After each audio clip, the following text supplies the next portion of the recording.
Oh, what a catchy little tune from the 80s. Little ditty from Prince called Little Red Corvette. Yeah. We all know the track, don't we?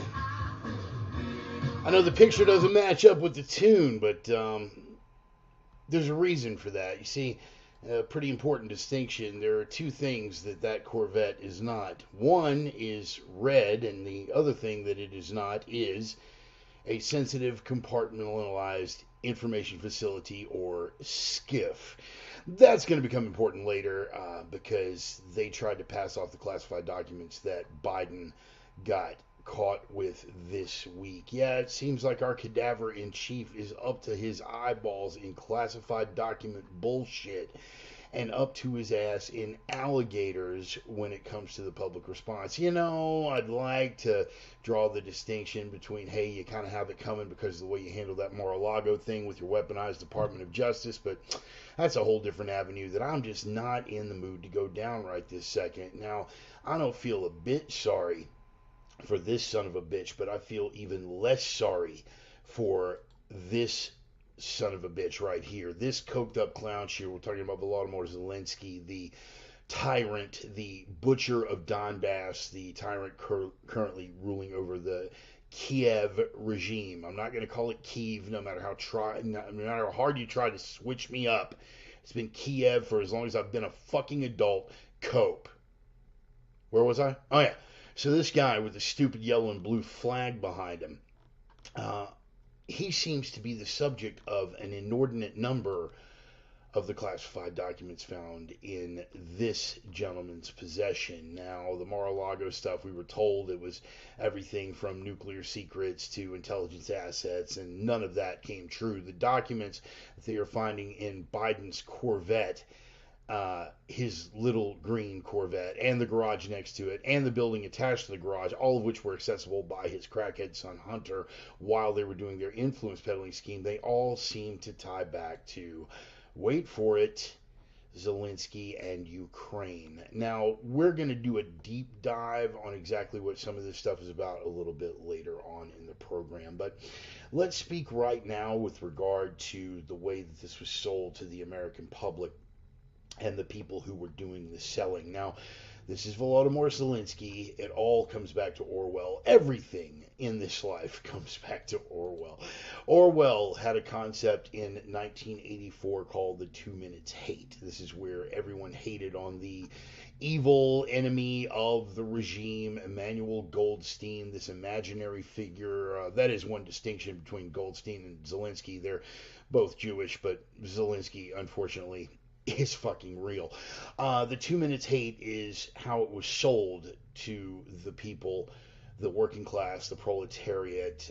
They were subjected to a nonstop propaganda barrage, including the 2 minutes hate, where all of the enmity, all of the anger, all of the lack of achievement, it was all focused in a 2-minute burst of hate towards the enemy of the state. And of course, that one would be Vladimir Putin in this instance. Now, the press sold us that this guy was a saint, and we bought it. We bought right into the 2 minutes hate. We hated Putin. You've still got some idiots floating around with Ukraine flags in their Twitter bios and their Facebook profiles. I have family members that still find themselves, and I quote, disturbed by my support for a murderous dictator while flying a flag for this guy, but I digress. The press sold us, in terms of a 2-minute hate, on the wonderfulness, the sheer unspoiled magnificence of Volodymyr Zelensky. What they didn't point out was that this regime, which was initially put in place with a man named Poroshenko back after the Maidan coup in 2014, oddly enough, the man in office at the time was America's first black president, and he installed a government in Ukraine made up of, wait for it, right sector neo-Nazis. the press sort of neglected to mention that. What you were looking at there is a picture of some members of the Azov battalion, which was folded into the Ukrainian regular army and are still all over that country, particularly in the Donbass region, committing wartime atrocities. You can also Google the Tornado Battalion. The record is long. I'm not going to bore you with it anymore. They left out the Nazi details, and they also left out little things while calling Putin a butcher. Little details about the things that Zelensky's boys, including the Azov battalion, did in places like Donetsk and Luhansk and Kherson. Atrocities against civilians, leaving people and partial remains of bodies dead in the street, welding people into apartment buildings, and setting the buildings on fire, men, women, and children. The record is long. If you look at my personal page on Facebook, you will note that I have never wavered. And how is that all sold to us? Well, it was sold to us by these guys. Yeah. That Maddow guy, that Stelter bitch, Anderson Cooper, the rest of the shills. They all managed to sell us this program. Now, here's the funny part about that. Prior to the Russian invasion in 2022, after they sold us on the budding democracy, they suddenly realized that that the place was crawling with Nazis. And before February of 2022, when Putin invaded, you can look up every one of these articles. Mainstream press was providing coverage to it. The minute that Putin acted to take back the territory that was righteously ethnic Russian in the Donbass region, well, we went straight back to 2 minutes hate, and they forgot all about it. How does that affect the makings of this guy? Well, I'm about to tell you.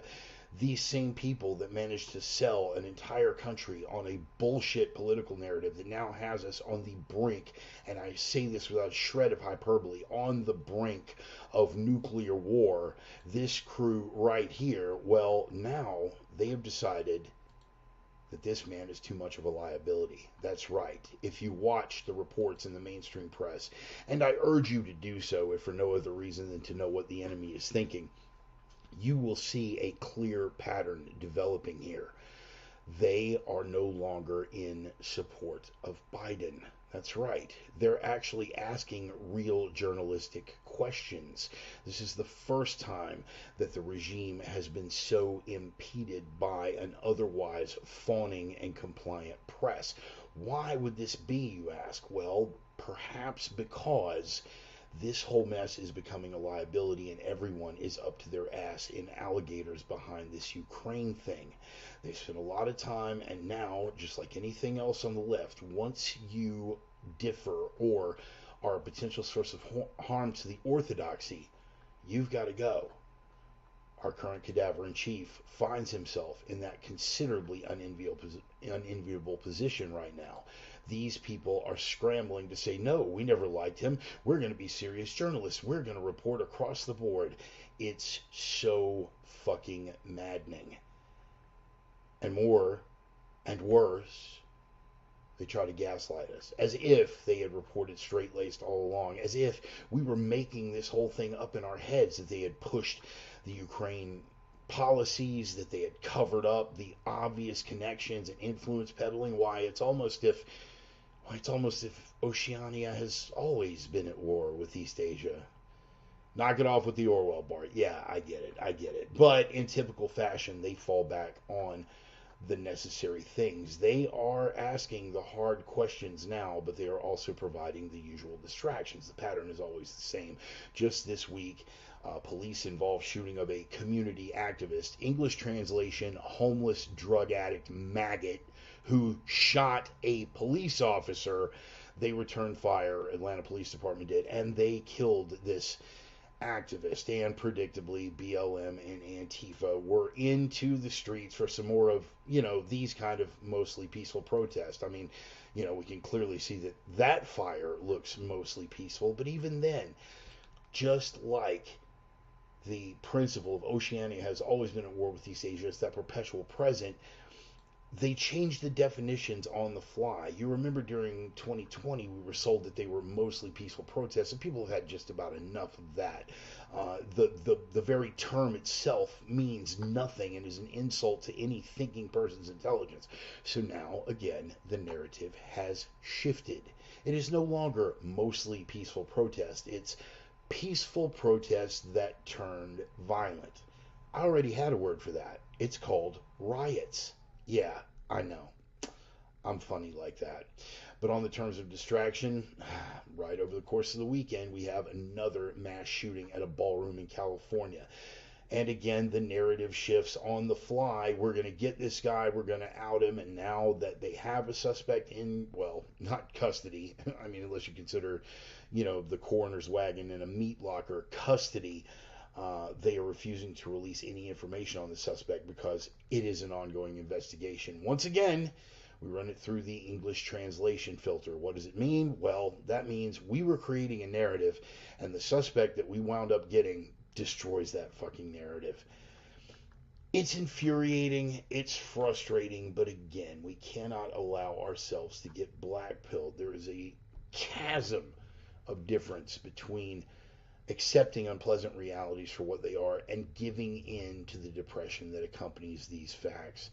We got to keep a couple of things in mind here. Why do I keep coming back to quotes? You guys saw the movie American History X. What does he say when he's finishing his essay?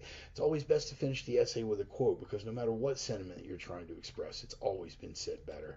Well, Mark Twain, Samuel Clemens himself, an American legend, friend of Nikola Tesla's, all kinds of rabbit holes we could go down there. This famous quote from Clemens: "It is easier to fool people than to convince them that they have been fooled." A clear and concise statement, no need for scientific observations on confirmation bias or cognitive dissonance. It is easier to fool people than to convince them that they have been fooled. Now, Clemens was at heart a humorist. Voltaire, on the other hand, was not. And I cleave more to this maxim: it is difficult to free fools from the chains that they revere. In light of the fact that everything's on the table now, that any piece of information you want to search is literally 9 seconds away in spite of algorithm manipulation, the entire accumulated wisdom of all of human history is literally on a little glowing card in the palm of your hand. If you continue to engage in foolishness, to propagate those who would encourage us to remain in foolishness, you are no longer ignorant. You are willfully blind. And to my way of thinking, and with my moral compass at least, that makes you complicit. In other words, motherfucker, square up. We're about to throw dogs. You got nothing left to hide behind. The opinions expressed by the Reverend are his own and no one else's on the planet. Not friends, not foes, not supporters, not detractors, not sponsors. And I cannot stress this enough. Certainly not employers. They have been adjudicated thought crime in all jurisdictions. Consider yourself warned. They are coming from the heart. They are guided by the mind, and they are guaranteed to choke you with a big, fat dose of turgid, thorny, swollen, oozing, bleeding, spiked, throbbing truth talk. Choke on it!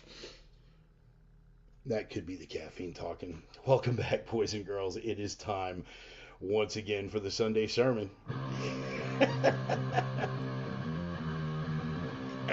Sometimes, Bart, you're right on the edge and you just, okay. Everybody in for the drum roll. Let's see where the fire's at in the house tonight. Here we go. Yes. Hard charger right out of the starting gate, as always, with our bumper music from the one and only Red Desert. Little gut-stomping rock and roll band from the ruins and smoldering embers of the once great American city of Minneapolis, Minnesota, man. These guys kick ass. I fucking love them. You should do some homework on them. The name of the band is Red Desert. The name of the track is Older No Wiser. Every week I get a little bit older, and every week you guys get to decide if I have gotten any wiser. And hopefully in the transition process, we make you guys a little bit wiser too. Some weeks I do better than others. I don't know what kind of week this is going to be, man. I can't tell you. What I can tell you is we got a lot of really good stuff to get into. Some good, some bad. I forgot pulsating. Spoken like a woman who's been with me. Anyway, the original Sinner Sister herself. Okay, I think we're switching to decaf. The original Sinner Sister herself, the divine Miss Emmy. Happy to have you on board. Hope you enjoyed the birthday week. Always good to see you, sweetheart. You know this. I'm going to roll it on back. We're going to do a quick roll call, see which one of the other usual suspects is on board. Brother Dennis Weimer, OG Reverends Rager and Prophet of Doom. Joey, the Sultan of Sarcasm. I'm here, but you other birds are welcome to my share of the worms. Love you, big dog. Still got that cane out there, man. Fortunately, I haven't needed it for walking purposes, but I have had to wave it at a few people for other things. A weaponized walking assist. Love you, Joey. Always great to see you. So we got Dennis Weimer on board, Brother David McConnell. Good to see you. Tommy! Wow, man. I see you around in a minute. You've been kind of hiding back in the background if you've been here, but always great when you show up, brother. Hit me up, man. Hit me up. Personal message, just kind of a catch-up kind of thing, man. It's been a minute. We've had some developments, stuff that you might be interested in. Just kind of, bat the ball around.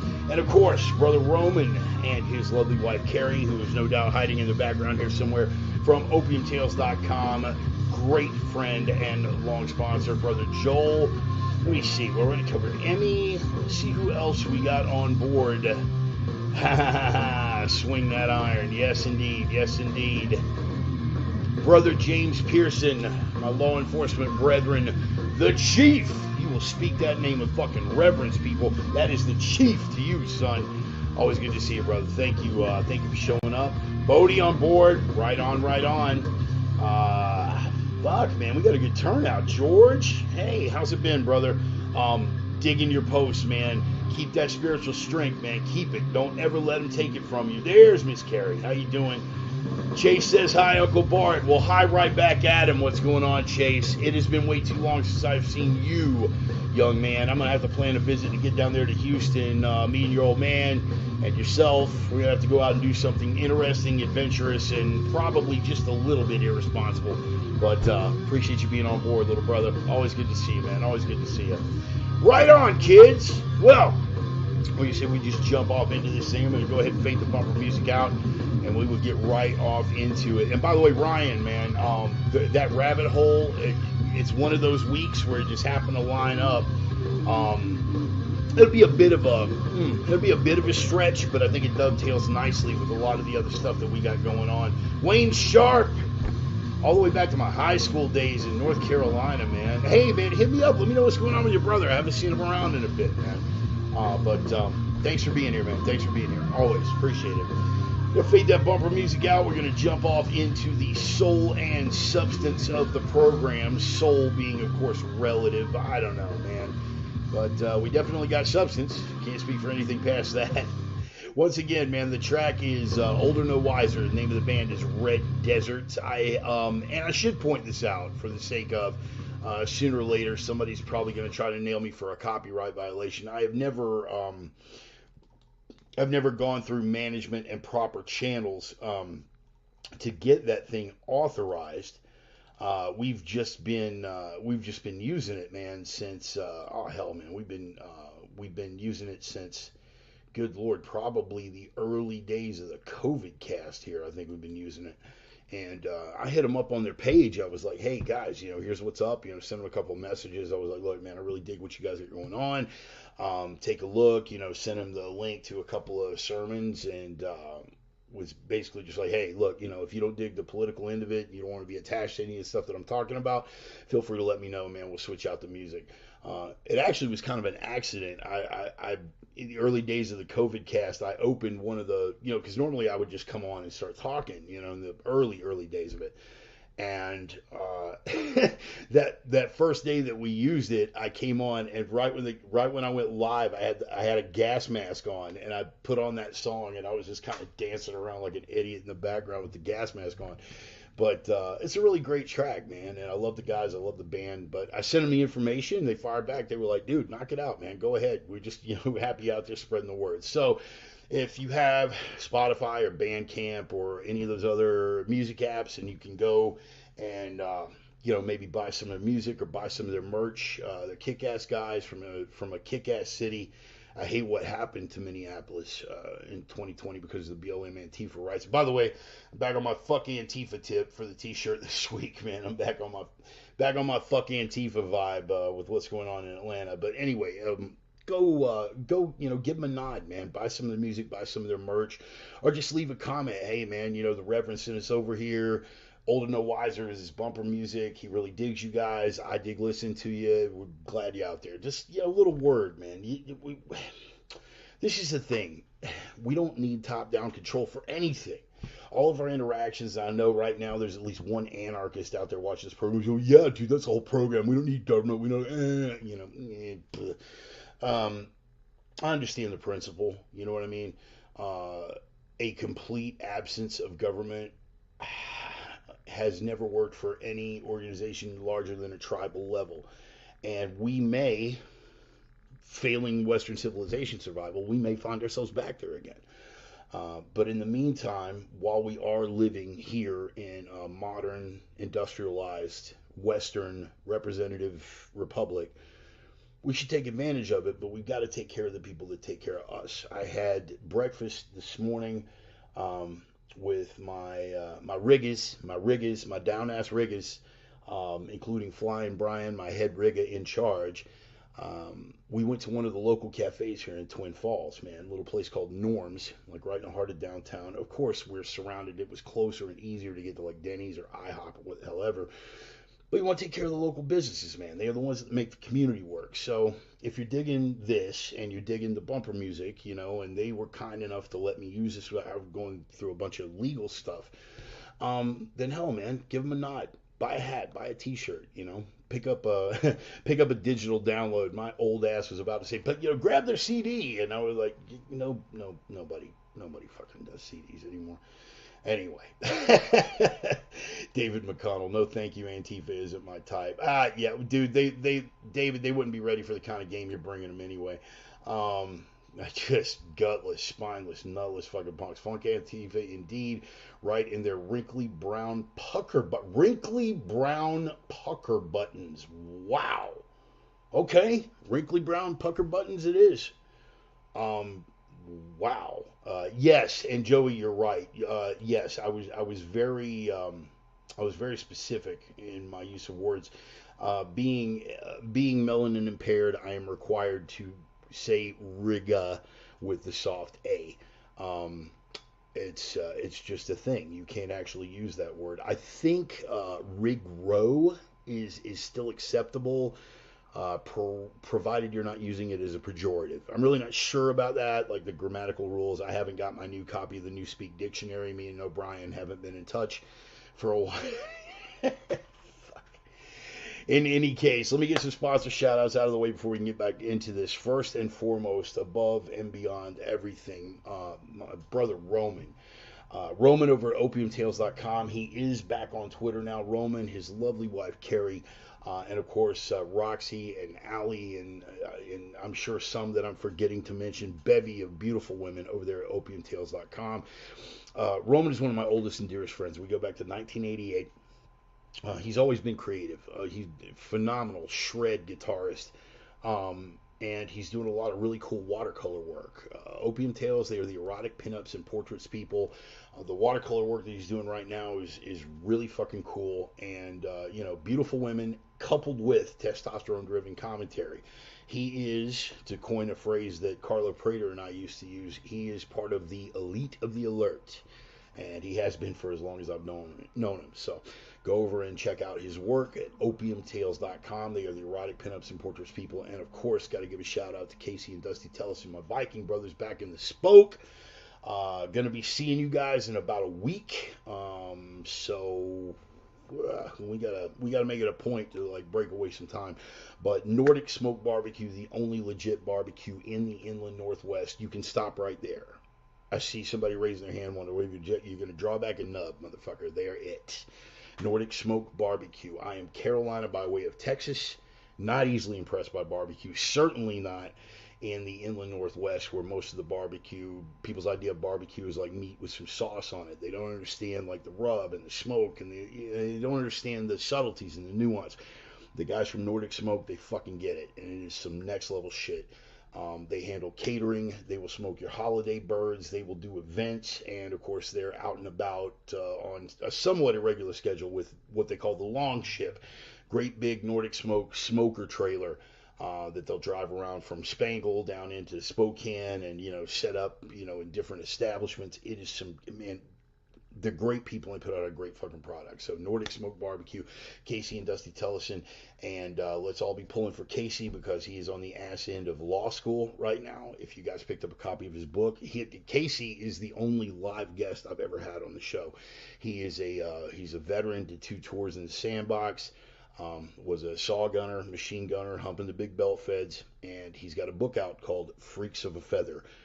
It is a memoir that started out as a suicide note, and it will take you on a walk on the inner landscape of a really, really unique individual. Someone who he is the true archetype of the warrior poet. He's got the soul of a poet and the writing skills of a poet, and can weave a narrative that will pull you right into the moment. And some of the material in that book is so fucking dark that it's moments that ordinary folks really, if they had their druthers, would not be a part of. But that is his skill as a writer, and that is his lived experience. Freaks of a Feather. It is published by Latop Press out of Spokane, Washington. And so now he's published. It's what? Oh, no kidding. Wow. Casey's book is now available on Audible. Okay, cool. That's good to know. So for you guys that don't like to do a whole lot of reading, but you got a long road trip coming up or just a long daily commute, there you go. Now you're all out of excuses. Check it out. Freaks of a Feather, Casey Tellison, one of the Viking brothers from Nordic Smoke Barbecue, friends and sponsors of the program for a long, long time. So, what do you say we jump off into this thing? You already know how we kick it off around here. Ryan's Rabbit Hole. This has become our most popular segment. It actually has been our most popular segment. The first time we did it, it was just kind of a one-off. Hey, man, Ryan wanted me to post something on this, and then I had like 2 weeks that went by where I was just getting bombarded with messages like, hey, man, are we going to do any more rabbit holes? Because that shit was like really fucking fascinating. You guys know that Ryan was the guy that opened the door for me to get into the crane game. Love him like my flesh and blood. One of the things that we bonded over early is we were both repositories of useless information, and we tend to gravitate toward, viva referencia obscura, and take that and run with it. Yeah, one more sip of this. That's just what I need, more caffeine. But every week we open the show with this. We open the show with this segment now, and basically what we strive for. Sometimes we succeed better than others. Is to take you sort of out of your comfort zone into a particular facet of the human experience of which you might not have previously been aware. Sometimes we go historical, sometimes we go conspiratorial, sometimes we go esoteric, and I always have to work for it when we go esoteric because that is Ryan's wheelhouse, 110%. This week, we're kind of going historical, but in a hidden and deliberately obscured and obfuscated facet of history. A fellow by the name of Tom O'Neill. He wrote a book, and you can find it on Amazon.com. It's called Chaos, Charlie Manson, the CIA, and the Secret History of the 60s. You definitely going to want to get your hands on that book. This is going to be kind of a three-phase rabbit hole here. Sometimes what we think we know, sometimes what is right in front of us, because of the things that we do not know. We are not able to successfully, or even attempt really, to put the proper perspective to it. History is like that when you have narratives that are controlled either by totalitarian regimes or propaganda ministries that are able to suppress and manipulate information. Once upon a time, we looked at the Soviet Union, Pravda and TASS, and how they manipulated. Now we are living it. So a lot of people, maybe not so common among my friends and my fans, have never been exposed to any knowledge of MK Ultra. MK Ultra was part of a three-phase project that was run by the Central Intelligence Agency.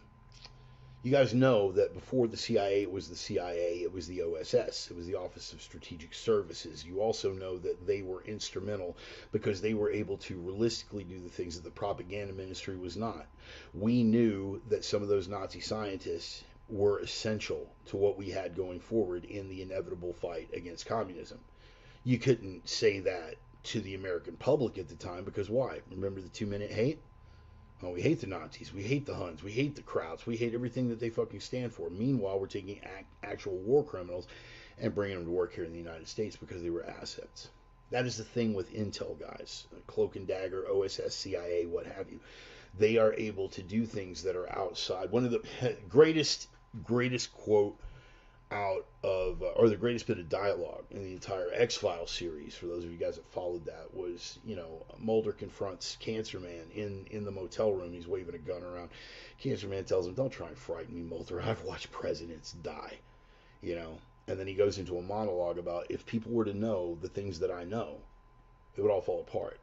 As much as you hear me lament grazers, as much as you hear me lament, people behaving like herd animals and believing the official narrative and not having critical thinking skills, I'm thankful on some weird level that they are out there in abundance in such great numbers. Because literally, if the entirety of the population were to know what was really going on, the level and the immediacy of the upheaval would be so fucking great that even the darkest of minds cannot fathom it. Little tangent there. Let me get back to the rabbit hole. MK Ultra is one of a three-phase series that was run by the CIA. The CIA at the time was bubbling over with Nazi scientists who had done mind control experiments on living, breathing humans in the internment camps during World War II. We put them to work here in the States. We experimented with drugs, with sound waves, with hypnosis, with stuff that you wouldn't even believe. So part one of the rabbit hole is MK Ultra itself. It was part of a three-phase series that the CIA was running under the umbrella of Operation Artichoke, MK Ultra, MK Delta, MK Naomi.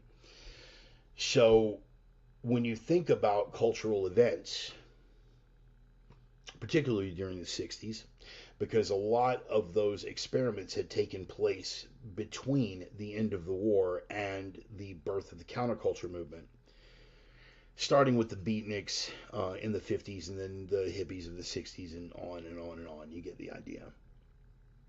But when an event happens, like, say a hippie cult leader with a swastika carved into his forehead tells otherwise intelligent college kids from white suburbia to murder actress Sharon Tate, to cut her pregnancy out of her body alive, to murder Abigail Folger and the Inheritance, the Tate and the LaBianca murders. We all know about Charles Manson and Helter Skelter. Tom O'Neill, in his book, Secret History of the 60s, goes into detail on how every one of those type incidents, but Manson in particular, had CIA and MK Ultra fingerprints all over it.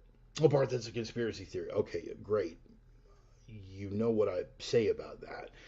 Everything is tinfoil hat until it is declassified. All the documents in this book are declassified. It's a matter of open record. They don't even bother denying it. No one will talk about it, but it's out there. Okay? You don't have to actively bury the truth. You just have to ignore it. In the bread and circuses news cycle, you just don't have to repeat it, and people forget about it. The average American has the attention span of a goldfish. Well, Bart, that's not an accurate analogy because goldfish actually shut the fuck up. You knew where I was going with that. Manson and the entire cult. Spahn Ranch, all the connections that he had to prominent local politicians, little secret stuff, and a lot of his handlers, as it would appear to be. They were neck deep with MK Ultra and the CIA mind control stuff. And of course, if you were wanting to do an offshoot of an experiment like that, what better way? What better fucking way? So your rabbit hole terms this week are going to be Tom O'Neill, and here is his book again, Chaos. You can find this on Amazon right now. You can actually, okay, let me see. Hardcover. Yeah, hardcover, you're probably going to want to find a digital download. You can find it under $100. It's been squeezed out like a lot of those books.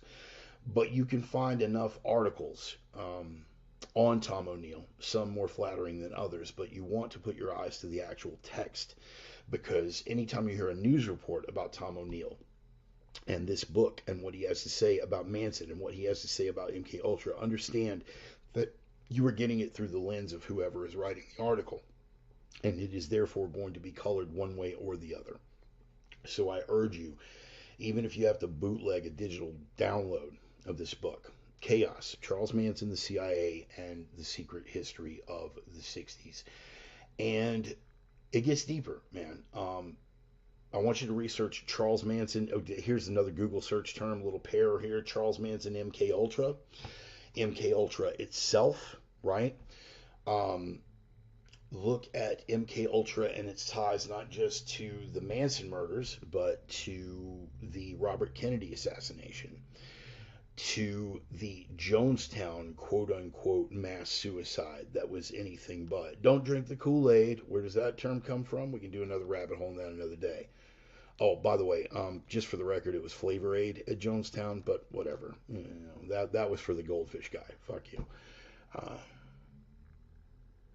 The record is long, and it's all been declassified. It's out there. One of the bullet points that I want to hit today is about the perils of being the one-eyed man in the kingdom of the blind. The old maxim is that in the kingdom of the blind, the one-eyed man is king. I disagree.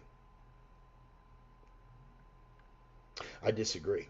I think that in the country of the blind, the kingdom of the blind, if you are the man with one eye, if for no other reason, they would rather be led by another blind man, because at least it's one of their own. And if that blind man knows how to demonize the guy, you're going to listen to that guy who has the magic? I am one of you. Unusual take. You can agree or disagree. In any case, follow the rabbit hole, guys. MK Ultra, Charles Manson, Tom O'Neill, Secret History of the 1960s. If you've previously been exposed to some of this material, O'Neill is going to open you up to some shit that you have not read or heard of before. If you are completely uninitiated, and some of you out there, I don't doubt, some of you out there probably are completely uninitiated to some of the stuff that went on with MK Ultra and how those mind control experiments continue. It's going to be a shocker. You need to brace yourself, because again, I wouldn't drop that in your lap if it was purely speculative. If I was just going, well, you know, I've looked at this, and what I think went on with the CIA is that they did this stuff, but, you know, and connecting dots for you, this is all declassified. I would not, and Ryan, I know, but owing to his ideological integrity and his intellectual honesty, he would not have dropped that in your lap. And, you know, exactly, and that's what I'm saying, Ryan. You know, you're going to get hit with material that, even if you are one of those crazy tinfoil hat conspiracy nuts, it's going to be material that's going to shake you, man. Definitely going to shake you. Worth looking into. George, I would love to get into that personal discussion with you with regard to that, because I've talked to a number of people who were basically collateral damage to that kind of thing. The rabbit hole needs Jeopardy theme music designed. So you Chief, I will take that under advisement, man. We used to at least have the applause sound effect. I'm not very good with production on this stuff. By the way, if anyone is watching on Facebook, and it looks like Joey is, his first show back, how long it lasts remains to be seen. Yes. Coming out of the rabbit hole, I wanted to say, hey, we're back up and running on Facebook. I had I had a page over there that was essentially a reposting page for my Twitter feed, right? Reverend Bart's America. The original fan page was Reverend Bart. The original fan page is still up. I just have no control over it. So if you want to go back and look at a Reverend Bart History Museum, the Reverend Bart fan page is still up. It got yanked from me in October of last year when they absolutely destroyed 2 other pages that I had that didn't have a single violation. They were trying to push me off. Not going to work. So I reinvigorated Reverend Bart's America. We are migrating the material over there, and this is our first week being back on Facebook Live after a long, long hiatus. Now, I don't doubt for 2 seconds that they are going to find a way to push me out again. But in the meantime, hey, you got it. It's over there on Facebook, and I can use my personal page to talk about personal stuff again and keep all the politics on the Reverend Bart's America page. So, Reverend Bart's America. It also dovetails with a blog that I've got over on Blogger, Blogspot. I think they've all been kind of squished together now. But Reverend Bart's America was something that I did when Facebook still had the notes feature, and I've got several backlogs on that. I want to get back into writing again because it's something that I have a skill for.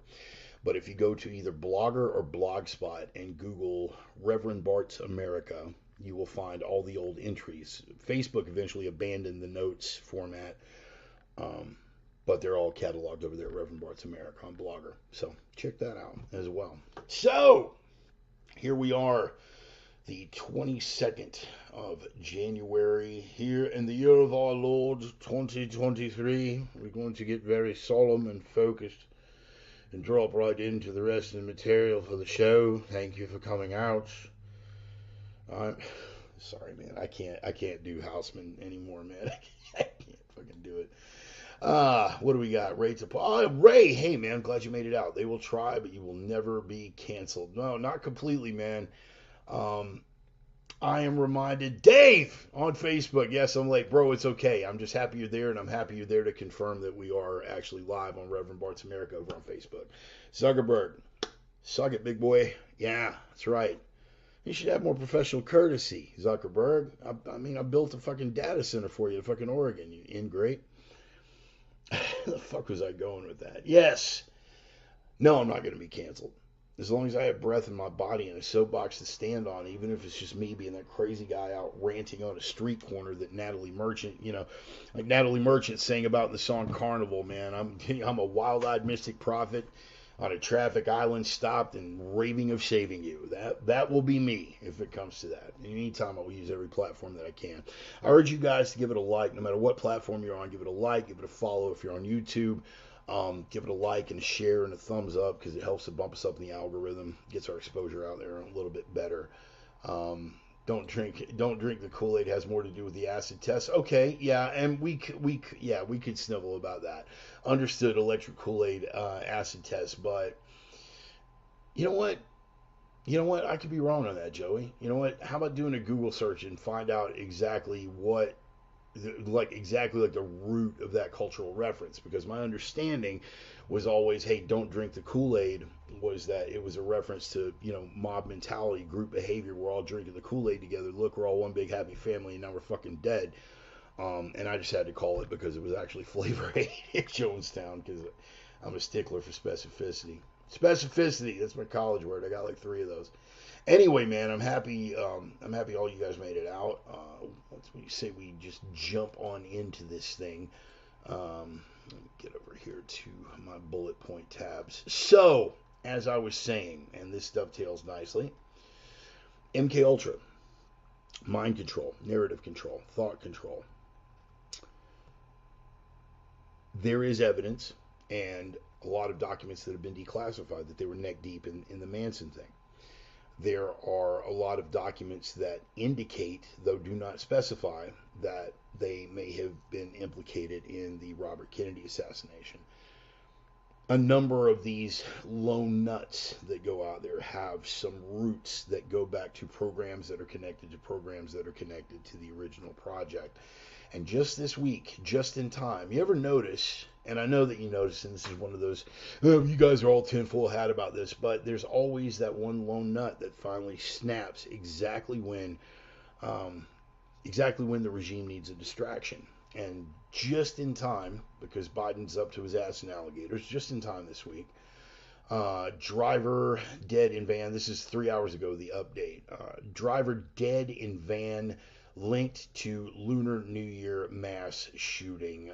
CNN reported at least 10 dead in a mass shooting in Monterey Park, California. Biden offers condolences.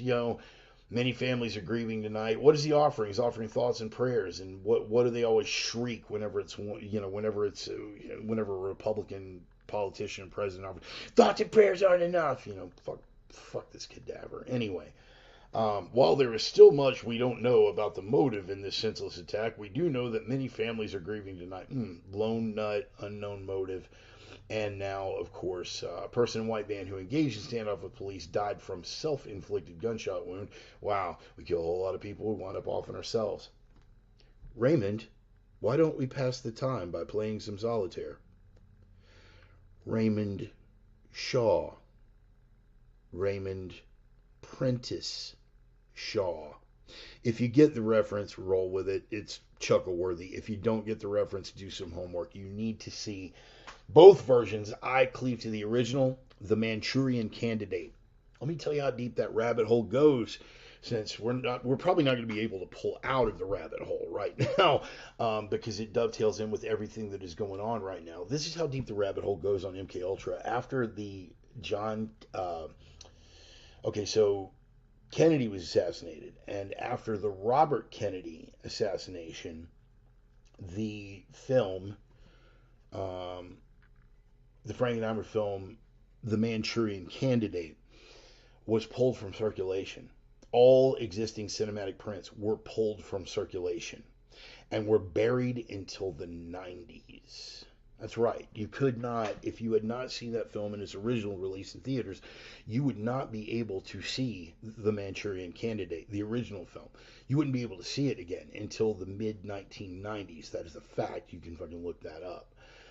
Frank Sinatra is in the film. The plot basically is of the story of Raymond Shaw, who is captured behind Korean lines and subjected to brainwashing and mind control, and he is turned loose as a thought-programmed assassin.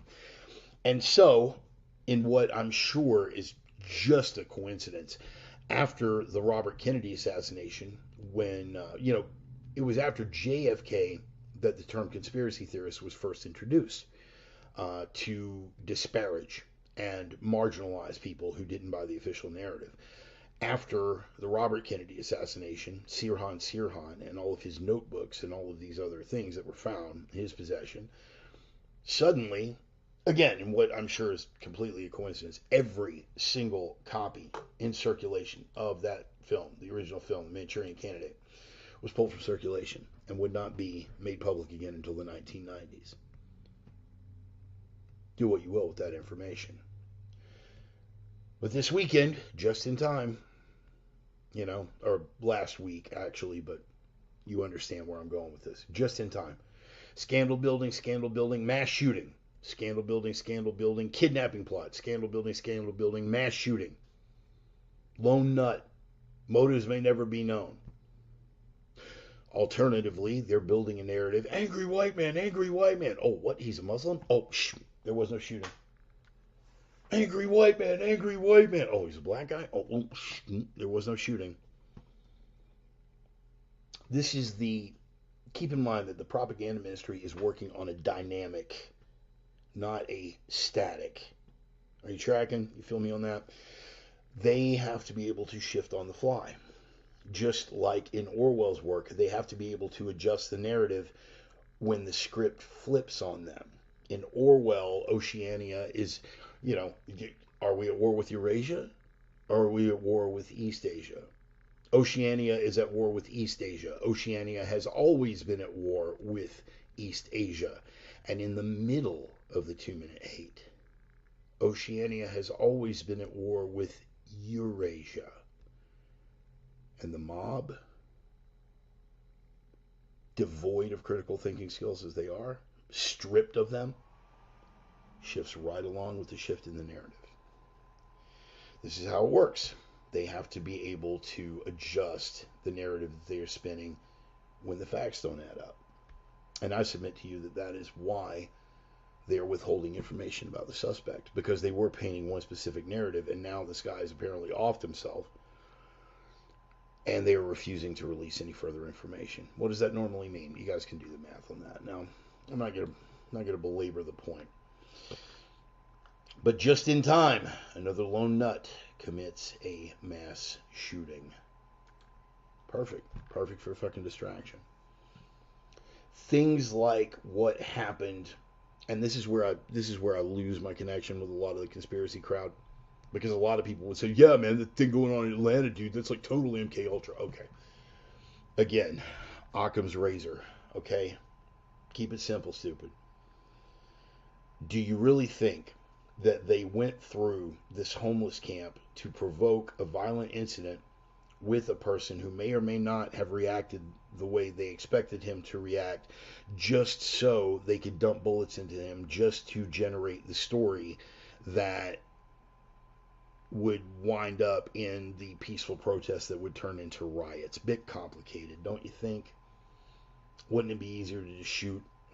I mean, because there's plenty of activists, right? This is something in Atlanta that I believe evolved organically. In the same way that there was some grocery store mass shooting up in, what was it? It was New York or Jersey, and one of the guys who got killed in that was allegedly the inventor of some machine that ran, like an engine that ran on water or something like that. Look, dude, you really think they put together, when they have so much to benefit from the mass shooting narrative itself, you really think they put that entire thing together just to clip this guy? Putting it right there in the news because he was a part of a high profile event, wouldn't it be so much easier to hoffa his ass? He fell down a flight of stairs. He disappeared. People disappear all the fucking time. Conspiracies abound. Okay, they do. I'm sticking to my guns on this one. Everything is tinfoil hat until it's declassified. These people that want to pull everything into everything is a goddamn conspiracy theory. I used to be that guy. And then it just got to a point of theater of the absurd, and I really, really, really had to check myself. I have my plausible insanity conspiracy box, right? Plausible. And then I have my David Icke nut job box. Having said all that, knowing what I know, particularly about things like MK Ultra, when things come out and they are declassified, I will never be surprised. I may be shocked, but I will not be surprised. And I never rule anything out. If you tell me today that the earth is flat and that the royal family are shape-shifting reptilian aliens with two sets of eyelids, and I'm going to look at you as if you were huffing glue. And chances are you have been. That shit is ridiculous. On its face. Ridiculous. I do not believe it. If something is declassified and it comes out tomorrow that, yes, they are in fact shape-shifting vampire reptilian aliens, well, damn, I didn't see that coming. That's a shocker. But I will not be surprised. You follow me? That is the mindset that it's important to maintain when it comes to things like that. So, Chief, sometimes there's no need for a plan. Human fallacy is enough to provide the resource. Yes. And I couldn't agree more with you on that, Chief. Another one that I fall back on is never chalk up to conspiracy what can easily be explained by incompetence. Okay? Sometimes things just are what they are. And furthermore, when people draw these specious fucking connections, it actually does the work of O'Brien and the Ministry of Truth. It actually does the work of the propaganda ministry. Because their propaganda ministry is based on the narrative that we are all insane, fear-driven, easily led, tinfoil hat nut jobs. And when you pull something out and say, well, Biden has this going on and these documents were found, this is all like a paper trail. We can link that. When you pull that, the shooting incident in New Jersey was just so they could kill the guy that invented the water engine, so we could suppress that technology. I mean, bro, you're making it easy for them because they can point at you and just go, "Oh my God, these are the kind of people we're dealing with." Completely irrational. We're not. There is a difference between being a conspiracy theorist and being skilled in the art of pattern recognition. I'll leave it at that. In any case, I want to get back to the bullet points. How do we know that things have shifted? Speaking with regard to the propaganda ministry, how do we know that things have shifted? What were we sold in 2020? We were sold, and again, I want to be abundantly clear in what I am saying and what I am not saying. You remember our sermon a couple of weeks ago on documentary enlightenment, watching the film 2,000 Mules, and I encourage everyone to watch that film. But keep in mind what it proves and what it does not. What it proves is that there was malfeasance. Here's the one thing we always know. The official narrative is always bullshit. It's always crafted, it's always deliberately manipulated, and it is always, on one level or another, if not in its totality, bullshit. But we have to be very specific in what we can prove and stick to the narrative of what we can prove. That way when they come, oh, tinfoil hat conspiracy theorists, really? Here's a receipt. Bongino's big on that. Here's the receipt.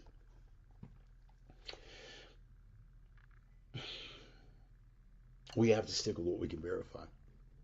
You guys have all seen Training Day. Lonzo. It's not what you know, it's what you can prove. That's true. Sorry, but there it is. So for 2020, what we watched happen. And of course, there was the Time magazine article that came out in 2021 that basically bragged about it, right? We didn't steal the election. This is Time magazine, by the way. We didn't steal the election. We didn't manipulate the election. We secured the election because these unwashed rabble were going to vote wrong. So we had to secure it. We had to open the voter rolls. We had to have mail-in ballots with no signature verification. We did all these things for you to secure the election. We're saving you from yourself. Their hubris and their arrogance couldn't allow them to just take the W. They couldn't just take the win. No, they had to go back and brag about it. You know, it's like OJ. Well, if I had done it. No, you did it, motherfucker. We all know you did it. And now you're writing a book of if I had done it. Same thing with the Time magazine article. We all watched what happened in 2020. Take a look at the documentary 2,000 Mules. What does it prove? It proves that there was malfeasance. Serious malfeasance. Without the shadow of a fucking doubt. Serious malfeasance.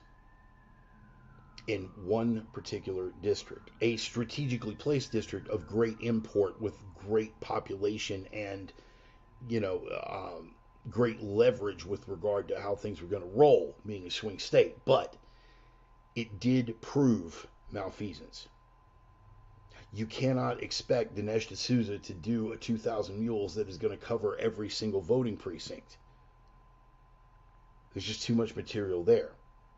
Did he make the case that there was malfeasance? Absolutely and irrefutably. There was massive malfeasance in the 2020 election. We told you in 2020 that the media specifically suppressed, and social media, big tech, particularly Twitter, by shutting down the New York Post account, specifically squashed the Hunter Biden laptop story to keep that from getting out before the election. We told you then we were tinfoil hat nut jobs. Now it's all come out. Once Musk got hold of Twitter and started releasing fucking documents, it's all out there. There's no secret about nothing. No, none. It's there. They did it. They lied. They cheated. Does it make the case that they successfully stole an election through malfeasance in something that is going to hold up across the board on a national level in a court of law? No. No, it does not. It's going to take much more effort to do that, but it definitely proves what it proves, says what it says. It does not say what it does not say. We've got to be metered here, people. In any case, they did it because they wanted their cadaver in the White House. Why? Because, independent of this is why conspiracy theories are unnecessary. Power protects power. Money protects money. Say it with me again. Money protects money. Power protects power. No conspiracy required. Eisenhower, on his way out, warned us of the military-industrial complex. They tell us that the deep state is a myth. The deep state is a conspiracy theory. What did Mussolini say about the merger of government and corporate power? That it was fascism. What did they always call the military-industrial complex throughout the 1960s? Fascists. Conservatives of all stripes were called fascists because of their support for the military-industrial complex and the war machine. Quite correctly, I might add. But now that the left are in control, they could care less about these things. But as far as the deep state being a myth, what could be closer than what Ike warned us about on his way out? He warned us of the military-industrial complex. What you probably don't know, some of you might, because you heard it from me before, is that the original draft of that speech was the military-industrial congressional complex. And his Republican colleagues urged him to remove congressional from the speech before delivering it because they needed confidence to remain in their Republican House and Senate candidates, and they felt that that speech would shock people out of voting for, would shock the constituencies out of voting for these people. It would shake their confidence, and so he pulled it. But what better way to describe the deep state, that non-existent deep state, military-industrial congressional complex, and what is media but the fourth branch of government? The deep state giveth, and the deep state taketh away. The deep state, and I'm stating this purely as a matter of personal observation and opinion. I want to be abundantly clear on that. There is what I believe, and there is what I can prove. What can I prove about malfeasance? I can prove that there was malfeasance. I cannot prove that that malfeasance was enough to tip the scales. I can prove that the revisions in the voting rules to open it up made it infinitely, exponentially, that's my college word, I got like 3 of those, made it exponentially more vulnerable to malicious actors. And that, at least in that one precinct, it's been documented and proven that there was a substantial amount of damage done by malicious actors. These are the things that we can prove. Okay, I cannot prove that it was successfully stolen across the board. What I can prove is that they made every, and including by their own admission, they made every effort, including knowing malfeasance, including knowing that certain facets of the voting laws being changed because of a state of emergency would not hold up to constitutional scrutiny, and since have been struck down. This is not puffery. This is not speculation. That I can prove. Whether it was enough to tip the scales, we'll never know that. We'll never know. But if you look at me and say that there wasn't a distinct, clear, and systematic effort made by the deep state to make sure that we voted the right way to secure the election, as that Time magazine article pointed out, bragging because they thought they got away with it. What do I believe? I do believe it was stolen. On a personal level, I do believe it was stolen.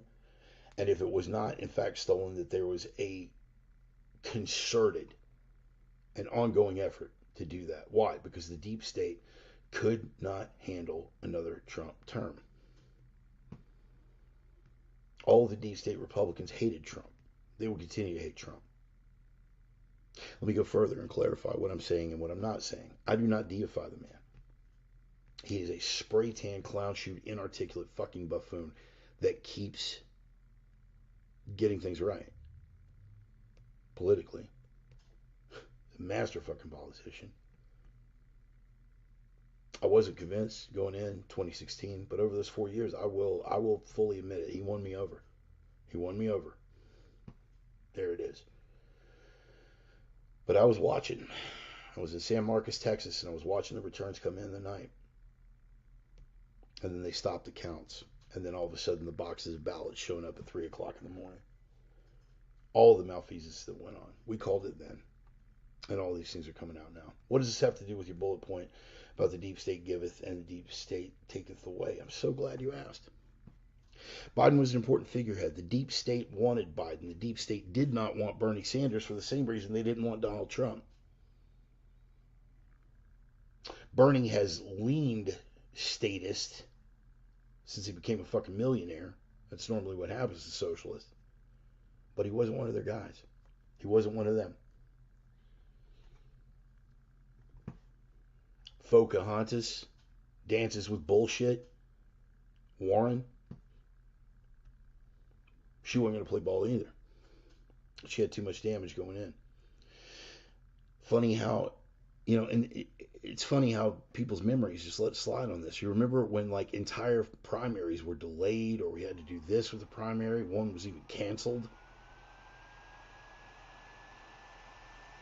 The early Democratic primaries, Biden got his ass handed to him. Nobody wanted him. But just like everything else that they were able to do, with regard to things because of the state of emergency, because of the pandemic, and I apologize for the noise of the cooling fan on the computer. I got to find a way to work around that. Because of the measures that were implemented, they were able to install him. His own party didn't want him. Kamala Harris even more so. She couldn't pull 1% of her own party's votes in the primary. Nobody wants that claptrap, wore-out, snatch, fucking whore. Bart, that's a little harsh for the vice president. No, it's a statement of fact. She is, by definition, a whore. Has been her entire political career. It's how she established a political career. Willie Brown. I'm not saying it as a pejorative. I'm stating it as a matter of fact. Our vice president has a political career because of her skills as a whore. This is a statement of fact. Sorry, but there it is. She ticked all the boxes, though. And again, it's part of this systematic program. The deep state was able to put this together. And when I say deep state, I mean the media. Media sold it throughout 2020. Look at that Time magazine article. You know what? Let me just punch this up. Secured the election. I'm going to show you how easy it is to find information. Here we go. And it didn't take them long either. I am going to post this link. And it's cool that I can do this on the fly, because you can see how easy it is to find the information that I'm talking about. Right? Well, I don't want to do all that digging. I'm just going to believe that Maddow guy and what he said. And, this crazy reverend guy, man, he doesn't know what he's talking about, because he's talking about we did this and we did that and said that we did it to secure the election. You saw how long it took me to punch that up.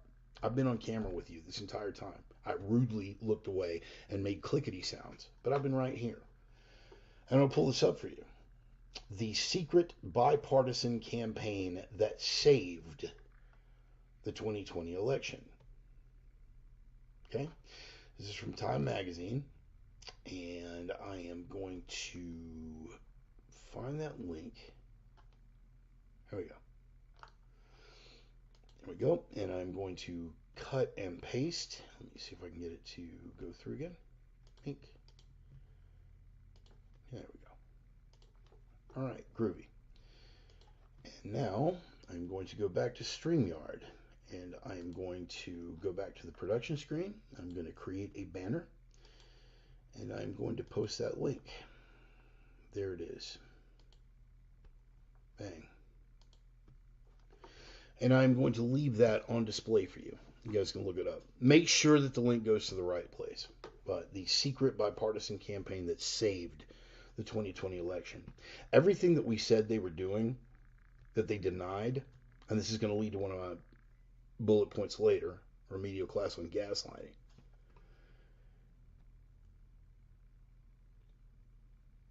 We told them it was happening. We pointed out what was happening as it was happening, and they told us we were tinfoil hat conspiracy theorists, and as soon as they got their cadaver installed, they put out that article bragging about it. This is how we did it. We had our poll watchers. We got reporters to pay attention to this and to ignore that. We got our social media allies to do this. We didn't do it to steal the election. We did it to secure the election. Look at that link, boys and girls. It's right there. Go read it. Including one person in particular who I know is watching the replay. It is like, oh my God, I cannot believe it. Read it. There's the link. Go read it. Some people you just can't sway, but I'm going to leave that sitting there so everybody has time to copy the link. Again, the deep state giveth and the deep state taketh away. The media did what they did. Fox is not your friend, conservatives. They're not. I wouldn't give a bucket of warm piss for their entire fucking staff outside of Tucker Carlson. And only Tucker because I find him entertaining and because I like the way that he's evolved since I hated Tucker Carlson during the Bush era because he was a shill for the fucking state. Right now, he is the only voice on Fox that isn't totally fucking corporate shill. And I find him entertaining. Plus, he got to hang out with Nugent and fucking Kid Rock. So, you know, right on, Tucker. You and your silly sweater. Here's the point. They installed him. Ticked all the boxes. The media. We didn't wait for the results to be confirmed. The machine had already confirmed that it was Biden-Harris. We didn't wait for it to go through the courts. I promise you, had it gone the other way, and the left and the Democrats were dragging it through the courts, they would not have allowed that orange motherfucker back into the goddamn Oval Office. They would have stymied and stonewalled and did everything that they'd done for the previous 4 years.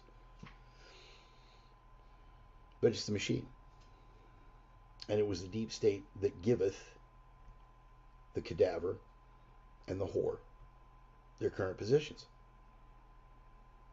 It is the deep state that has continued to use the propaganda ministry to act as if he is 100% cognizant, as if he has 100% cognitive function, that he's not clearly showing the symptoms of early onset dementia. They have buried everything. These are usual suspects, people. That dude down in the bottom right corner, that Maddow guy, these are the people that are running interference. They are part of the deep state.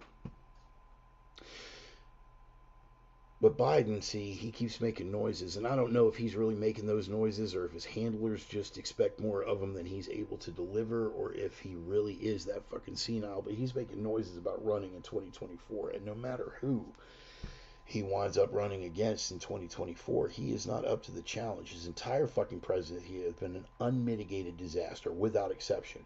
There's not one fucking thing that he's been able to do successfully, including reading off his own fucking teleprompter. Even the media can only cover up so much. The grazers are done buying it, and now the media don't want to buy it anymore. Now, if he would have casually stepped out of the way or had some health concern, which still might happen, that would be fine. But when these classified documents started being found, and we saw the to-do, and initially I thought they were just going to bury it, they were going to cover it up. They certainly weren't going to give it the coverage that they received fucking Mar-a-Lago. But they kept talking about it. And then the initial dodge, well, there were only 10, and it was found in the thing. It's not the same. It's not. And then they found some more. But thankfully, I mean, it was in the Corvette, in the garage, so they were totally secure. Even though his crackhead son was in and out. Now they found more at the think tank at UPenn. Now they found more in his personal residence, and they will keep coming. And a whole lot of these have to do with Ukraine.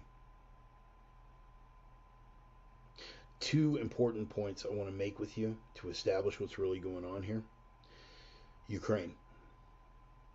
The very last visit, or the very last trip that Biden took as vice president, keep in mind, after the Maidan coup, and I want you to go look. I want you to go look at my personal page, all the memories that I posted. I called it when it was going on. When all these people with the yellow and blue flags in their profiles Ukraine, what? I don't, Ukraine, by Ukraine, I don't know. I was calling it. I was outraged about it. Years ahead of the curve, as always. It's right there. Posted from a memories feature on Facebook. Called all of it while it was going on. After the Maidan coup, Biden had his son installed, Hunter Biden installed at Burisma on the board of directors, making 50 G's a month. And a no-show job. No oil and gas experience, no experience in Ukraine.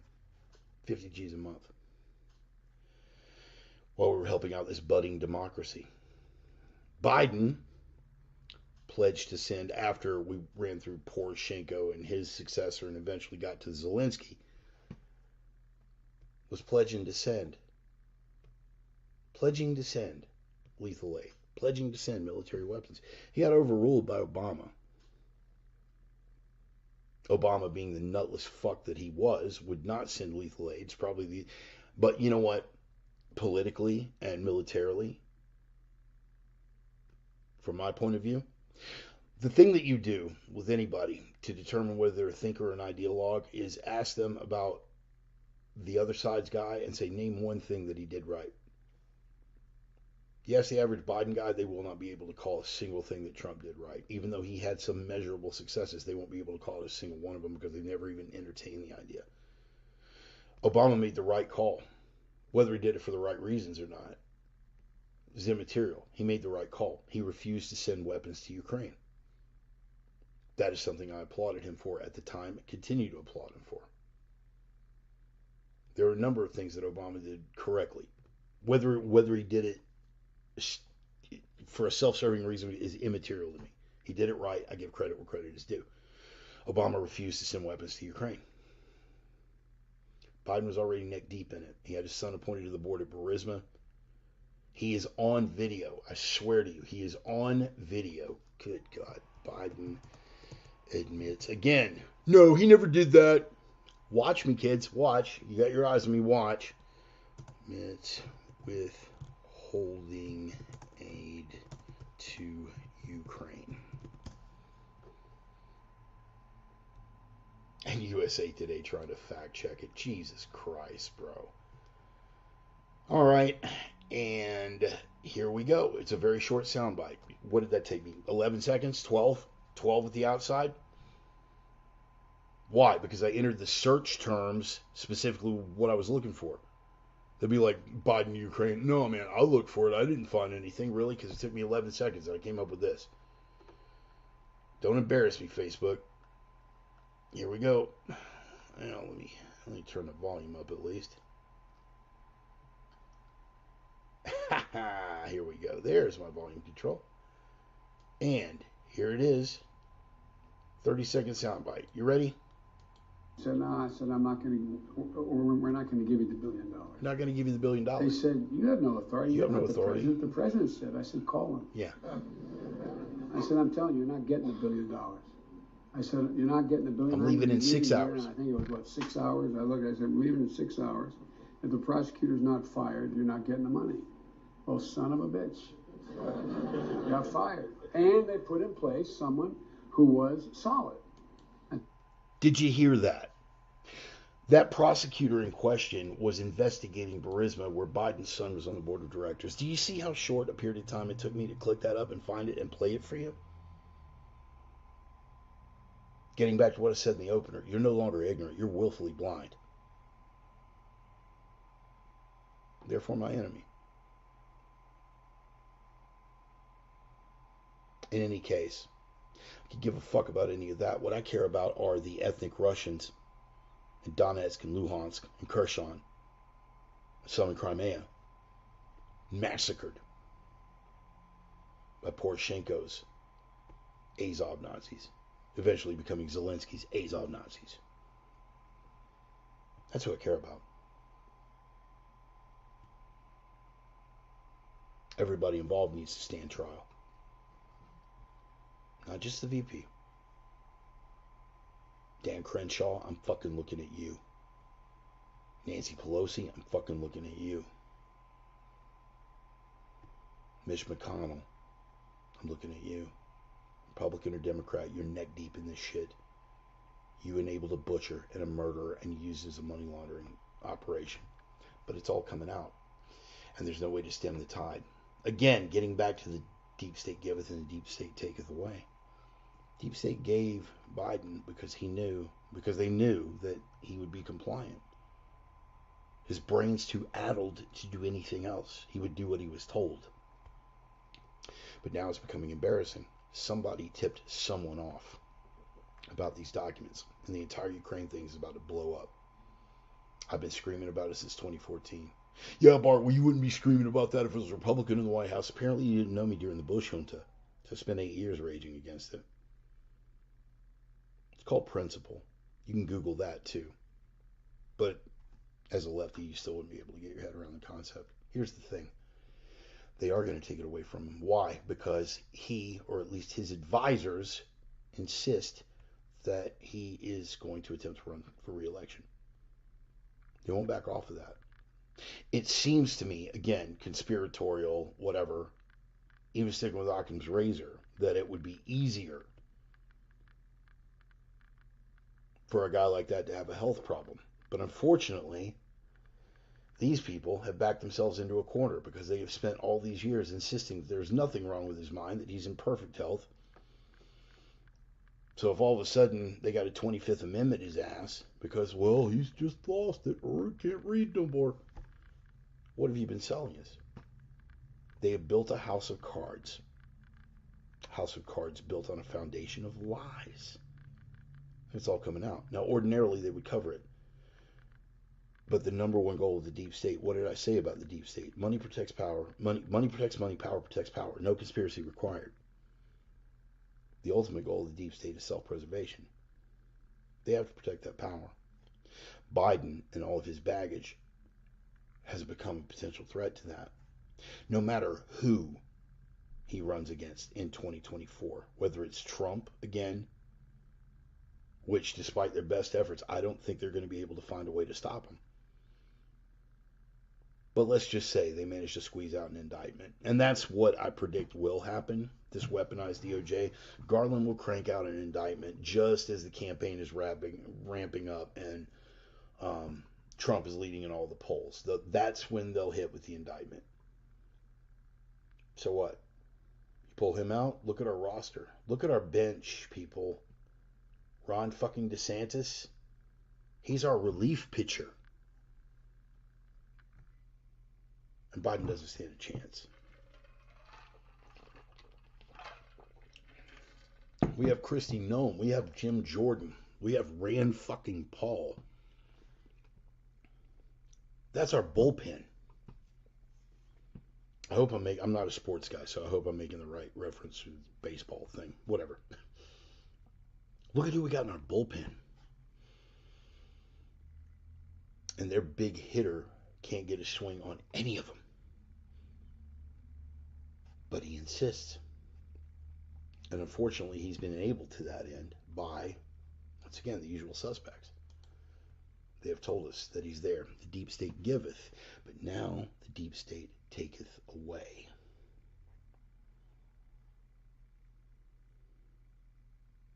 Dance with the devil, as they say. He sold us a bill of goods. American people bought it, not to the degree that you think, but it was enough to snake the election out from under the voters, wasn't it? They've insisted that he's a wonderful president. Disaster after disaster. Afghanistan withdrawal completely fucked. The border situation completely fucked. Record inflation, gas prices, economy falling apart. And they have insisted the whole time that he is 100% cognitively spot on. And that he's doing a great job as president. Bang up job. Not one shred of scandal. This is all nut job conspiracy theory stuff. And that Hunter laptop, oh my God, that's like Hillary's emails. Mom. Was that a dig? Yeah, probably. But guess what? That's spilling out now too. And thanks to the age of the internet, they can't keep a lid on all of it. This would have been Biden would have been perfect for the pre-internet era. Because CBS, ABC, and NBC would have just refused to cover the story. They'd have buried it and it would have gone away. Unfortunately, for them, we have outlets of our own now. We have trusted voices of our own now that have access to the same information that they do. You can't bury it. All you can do is marginalize. You can call Bongino a fucking right-wing extremist, but you can't shut him down. You can call Ben Shapiro a Nazi, even though he's wearing a yarmulke, but you can't shut him down.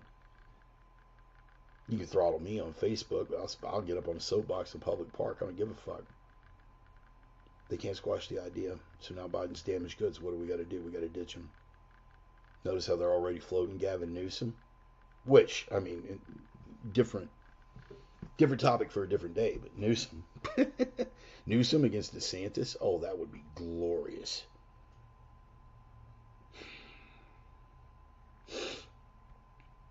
They will do the job of the deep state because they are part of the deep state. And now that Joe and his son Hunter, largely one follows the other, all this getting exposed, they did a fine job of bearing all of this. This is all stuff that was known to them before the 2020 election. Read that Time magazine article right there. Read it. This was all known before the election. What changed? Elon buying Twitter. That's pretty big. For the first time in human history, the richest man in the world isn't one of them. The Demons of Davos. We'll get into that in a little bit.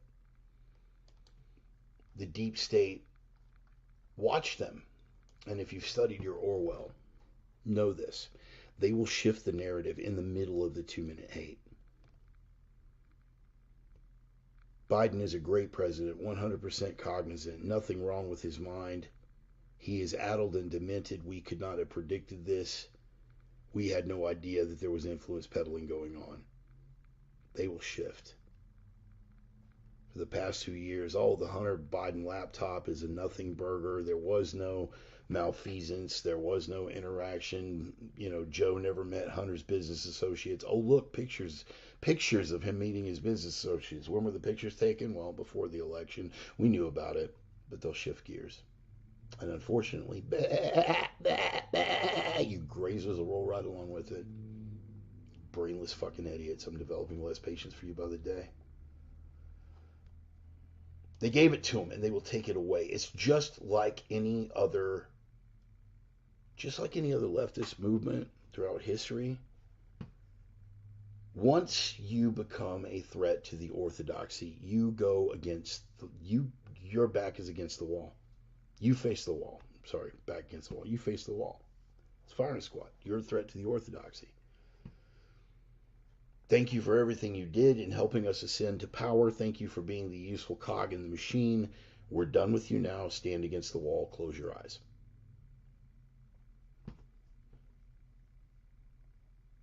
Well, I mean, can't put it any simpler than that. Every one of these things was known. But they needed him. He's no longer useful. He's on his way out. Mark my words. He's done. Kamala, Jesus Christ. There's nothing you could do to put perfume on that pig. Brain dead whore that just ticked all the right boxes. Her own party didn't even want her in the primaries, but she ticked all the right boxes for the general. So they could thump their chest about diversity. How's that diversity hire thing working out for you? You got a whore for a VP. You got Karine Jean-Pierre, fucking diversity hire as press secretary. Jesus Christ, man. How's that working out for you? No amount of media malfeasance can cover it up anymore. Google search, more Biden documents found. That was simple enough, right? 8 seconds. FBI finds more classified documents in a 13-hour search of Biden's home. That's from CNBC. CNN. FBI searches Biden's Wilmington home, finds more classified materials. NPR, the FBI searched Biden's home and found more classified documents. Reuters, Justice Department found more classified items in Biden's home. This is all the while after a week of them saying, there was only 10. It's not the same as Trump, yada, yada, yada. He's being transparent about it, and now they're finding stash after stash after stash, which they keep referring to as stashes and bundles, because giving specific numbers would be the counter-argument to the number they gave of the documents that they found at Mar-a-Lago, none of which were indictable, by the way.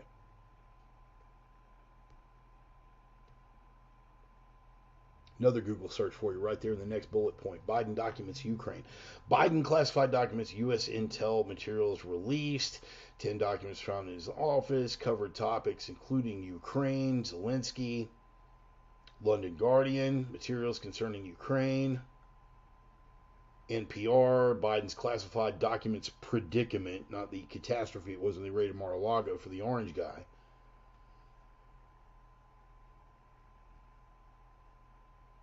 Hunter Biden, Burisma, and corruption. State Department officials viewed Mykola Zlochevsky as a corrupt, odious oligarch. Vice President Biden was advised not to interact, but he did. He's dirty as fuck. We've known it for a long time. Some of us have been screaming about it since 2014. None of y'all wanted to hear it. Now they can't turn the tide. They can't bury it anymore. They, the mysterious they. No, I'm talking very specifically about the mainstream media.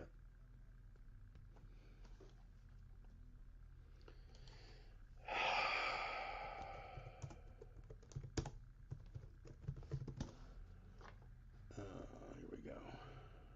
Straka. There we go. Another quick little search that I needed to do.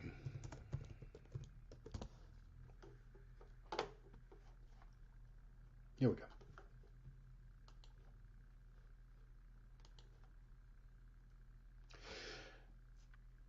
They're doing what they can with the distractions. You have the riots in Atlanta.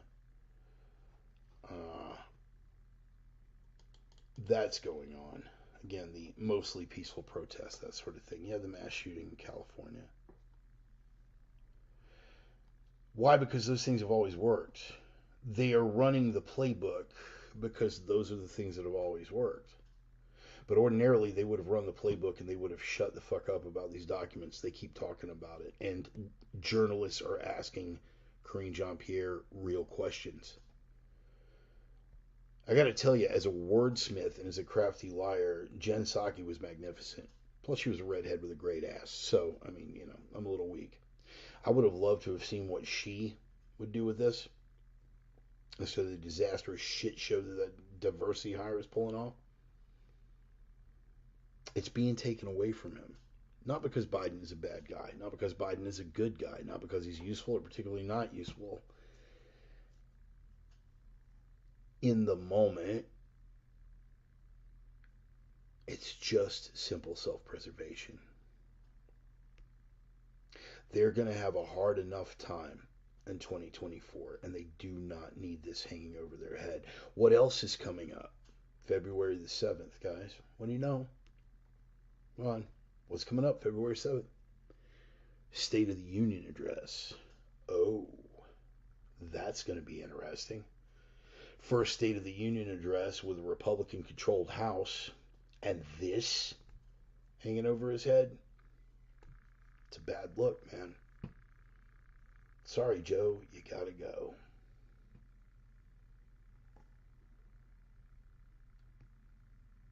I'm sad that they won't.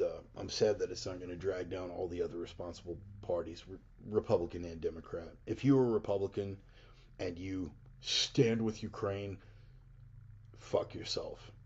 If you are a Republican politician and you continue to stand with Ukraine and send our taxpayer money over there, you deserve to be unceremoniously and summarily thrown out on your ass. Never to stand for a poll or a vote again. Never to be taken seriously again. You think I won't call out fucking Republicans as a matter of fucking principle? Guess again. Dan fucking Crenshaw, I'm looking at you, Eye Patch McCain. Thank you for your service. Now fucking go home. Dan Crenshaw, as a man, as a soldier, credentials are above reproach. As a politician, he is as deep state as they come now. Now, whether that's because he's bought and paid for, or whether that's him just acting on very, very errant personal beliefs as a result of his military indoctrination, I can't say.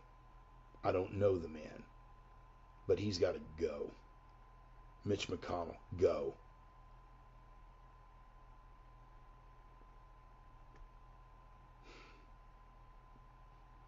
Any Republican who supported this has got to go. But Bart, you can support, that's going to cost the party the election and we're going to lose seats. I don't care. This is a matter of fucking principle for me. If you supported this, you've got to go.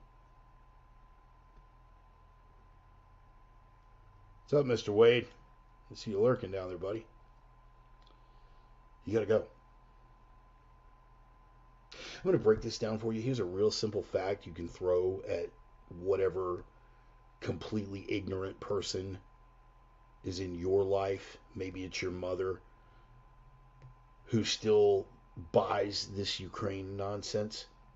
This is a very simple fact. And again, it's easily ascertained set of numbers right there on Google. It's a 9-second search. We've given Zelensky at last count $150 billion of U.S. taxpayer money. $150 billion. Do you want to know what Russia's entire military budget was for last year? $79 billion. I'll wait for that to sink in. Google it. Fact check me. $79 billion all of last year. That was Russia's entire military budget. We have sent Zelensky, the butcher of Donbass, $150 billion, and despite being told that all Russian soldiers are stupid and the generals are fucking up and they're useless as soldiers and the Ukraine guys are brave and smart and wonderful warriors, they've got double Russia's military budget and all they've been able to fight to is a fucking stalemate. And you believe that. Something larger is going on here. And eventually they will no longer be able to cover it up.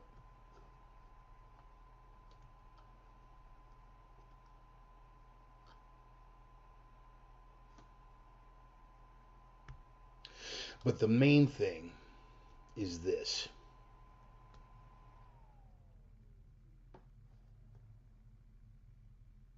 They will try to hit you with the old favorite of who are you going to believe? Us, the Ministry of Information, or your own lying eyes? A little remedial class in gaslighting. And I think it's funny that it dovetails because it dovetails on the gas stove ban thing. The backpedal, NPR, why gas stoves quickly became part of the culture war. Clarence Page, how your gas stove was drafted into the culture war. Kathy Hochul cooks with gas stoves while pushing ban in new buildings. See, here's the thing. That's not happening. You're crazy. You're a lunatic. You're out of your mind. And then you go and check the receipts, man. A high-ranking, this wasn't just some faceless bureaucrat. This was a high-ranking official with the Environmental Protection Agency, said that they are exploring a ban on gas stoves. Good. Nip that in the bud. That is something that should be thrown out in front of the culture war so it doesn't even gain any traction. But they're insisting now, again, gaslighting. Oh, we never said that. We never said we were going to ban it.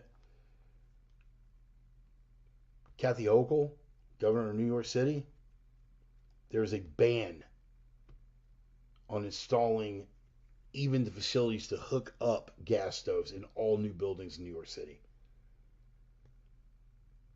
While they insist that we're crazy for bringing it up.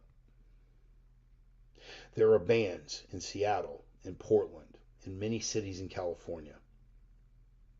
Number of counties, number of cities, municipalities have instituted bans, all in blue controlled areas, all, without exception. Not a single red controlled area would pass some fucking ridiculous bullshit like this. And they insist, oh, we never said that. You guys are making too much of it, even though we can go and say, here's where you said it. We never said that vaccines would prevent transmission or contracting the virus, and then you rail off 18 videos that shows where they all clearly said that. Whether it's the head of the FDA, the head of the CDC, Joe Biden himself, that Maddow guy. Yes, they did. They did say that. People who are fearful and easily led are also easily gaslit. These people, completely overwhelmed with their own ignorance and their own obliviousness to that ignorance. These people are the Dunning-Kruger effect with feet.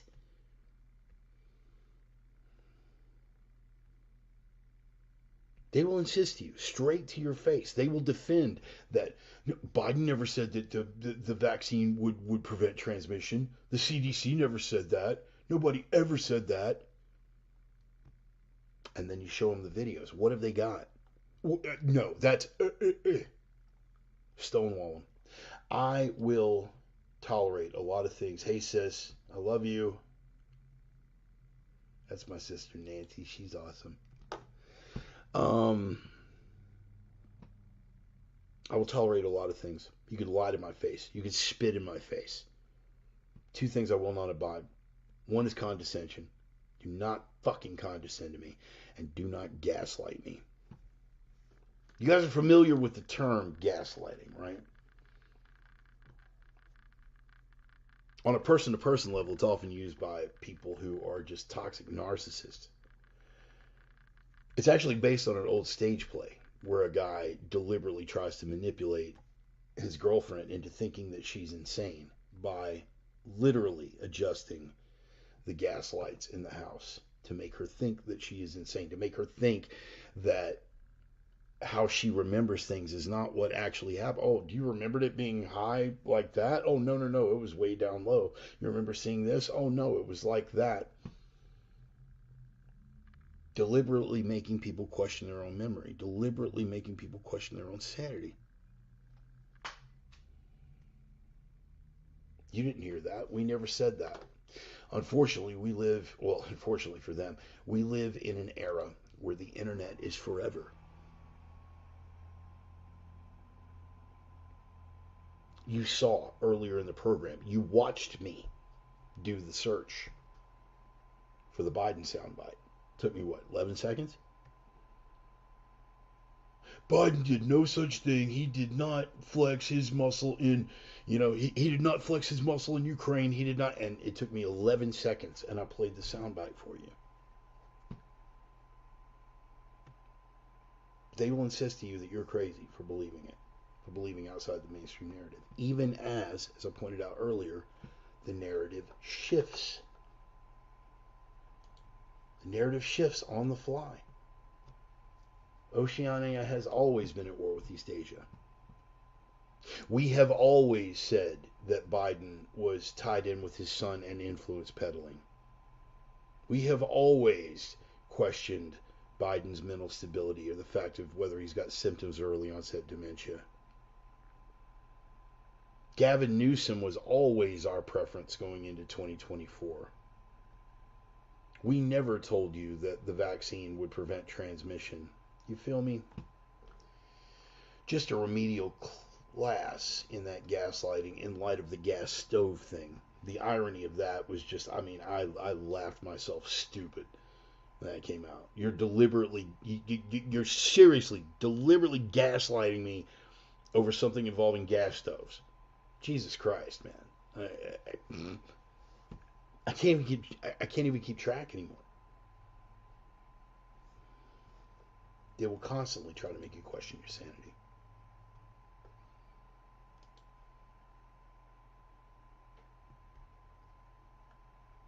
The government doesn't collude with big tech. There's another one. Gaslight the fuck out of you. And now that all the receipts have come forward, now that Elon is in charge over at Twitter, we found out exactly what they did. It's exactly like we called it. They will continue to say, no, we never censored. No, we never censored. Elon's the real censor. Elon passed along the documents to Taibbi and Barry Weiss, both of whom are products of the left. But again, you vary from the orthodoxy. Do you understand how this deep state giveth and deep state taketh away? Barry Weiss, darling of the New York Times, until she varied from the orthodoxy. Deep state giveth, deep state taketh away. Matt Taibbi, same thing. Over at Rolling Stone. Once he started differing from the orthodoxy, thank you for your work, Matt. You've done great work to advance our narrative. Now fuck off. And now he's over on Substack. You should subscribe, by the way. I'll give you one better. Glenn Greenwald, the guy that broke the Edward Snowden story, guy who actually called for Bolsonaro's head in Brazil, as lefty as they come, is now being identified as a right-wing extremist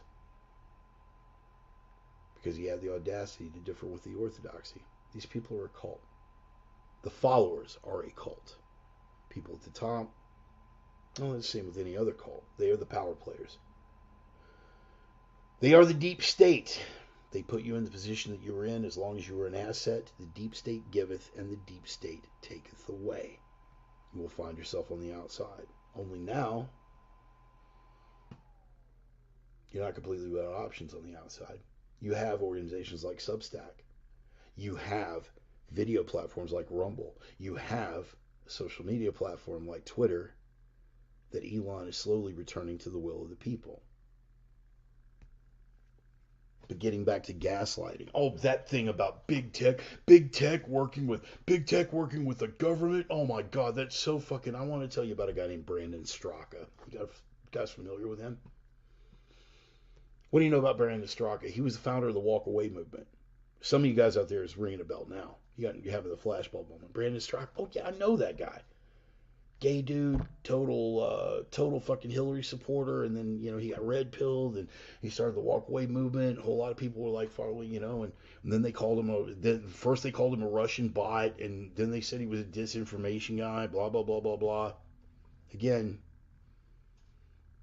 they loved Mr. Straka when he was a silent little puppet casting his vote for Queen Hillary, shrill monarch of the harpies. They loved him then. But once he got red pilled, it's just like anybody else. He took a step away from the orthodoxy. He is now an apostate. He was present for January the 6th. Brandon Straka. If you guys are on a format where you can do it right now, I want you to do it with me right now. Open up a little tab. If you're on your laptop or your desktop, open up a little tab over here. Do a Google search. Brandon Straka. Tell me what the first response is that comes up. Tell me the first search result. Again, they will gaslight you and say, no, Bart, you're just old and you're remembering it wrong. The very first search result,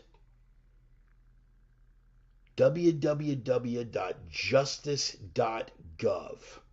What have I said? What have I said about the Department of Justice being weaponized? Yeah, well, you'd be okay with it if it was a Republican office. Really? Were you there during the Bush junta?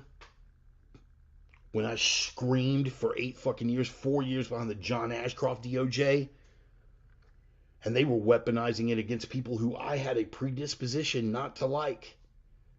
I am not a fan of radical Islam by any fucking stretch of the imagination, but that mission creep opened up against the American people with John Ashcroft as Attorney General in the first 4 years of the Bush junta, and fucking Alberto Gonzales through the back 4 years of the Bush junta.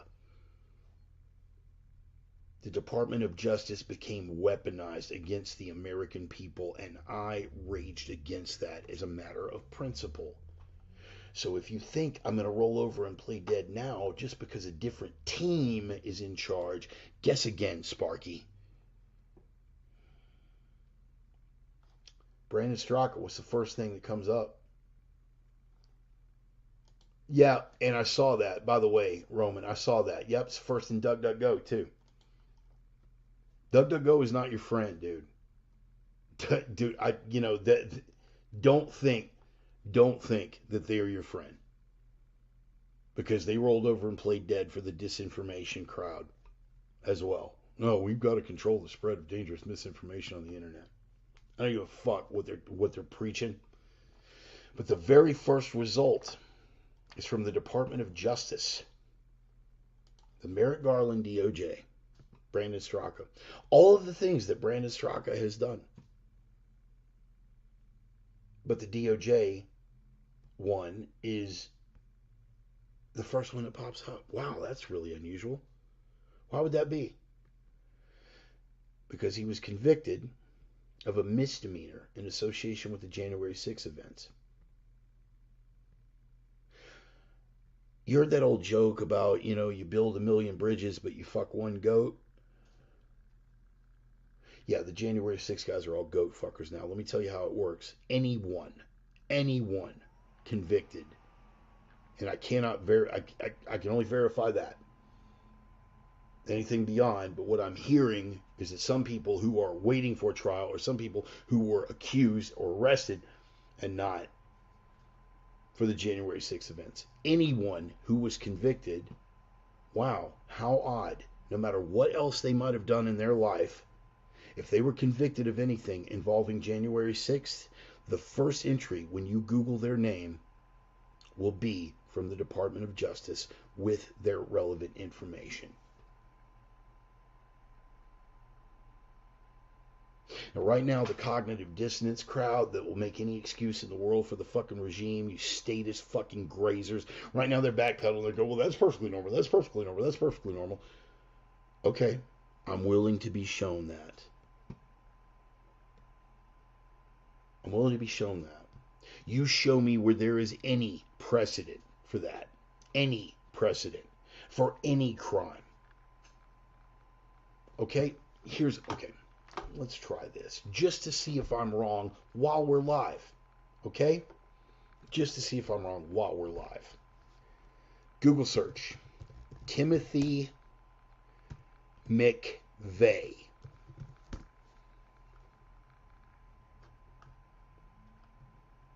Wikipedia, Britannica, CNN. Wow, nothing from the DOJ. That's weird, isn't it? I don't see the DOJ thing until I scroll. Let me click there. DOJ doesn't pop up until 1, 2, 3. History, law, 6. Number 6. That's Timothy fucking McVeigh. Let's try.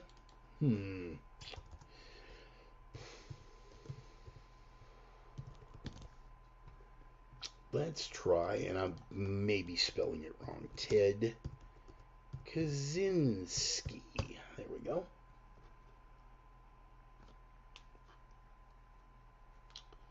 Again, Wikipedia, first response, industrial society and its future. History Channel, Aid Texas, nothing from the New York Times, Amazon, nothing from the DOJ, nothing from justice.gov. Ain't that the damnedest thing? And even assuming, let's just say that it had been justice.gov that fucking popped up. When did that start happening? I've been doing internet searches on Timothy McVeigh for as long as there's been internet. I've been doing internet searches on, oh, well, fuck it. Let's try this one since we're here. Okay, let's try this one since we're here. David Koresh. Again, first response, Wikipedia. Then biography.com, then PBS, then Vox, then ABC News, then Britannica. Wow. Seems like a guy like David Koresh would have been real hot on the hot button if we were going to pull things up for the Department of Justice. I'd be wrong about that.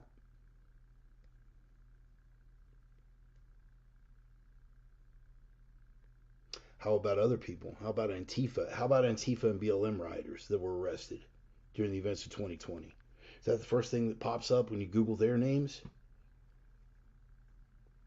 They will gaslight you and tell you that you are a conspiracy theorist for saying that the government is working with big tech. But it's right there. They will gaslight you and say that you're remembering it wrong, that they never said anything about transmission or fucking contraction of the virus. You're remembering it wrong. Everything's in error. Your brain's scrambled. Meanwhile, Biden doesn't show signs of dementia, and if you say so, you're also a conspiracy theorist. You're remembering it wrong. In any case, here's what it comes down to. They want you to doubt yourself. They will gaslight the fuck out of you about anything. If you have people in your life, again, and I have spent quite a bit of time on some political stuff this week. It's a departure, and I'm not going to take away from the momentum of the different direction we're moving with regard to this stuff. But here's what's going on. Oh, shit, Joey, that's good. Joey, do that search for me real quick. Let's see.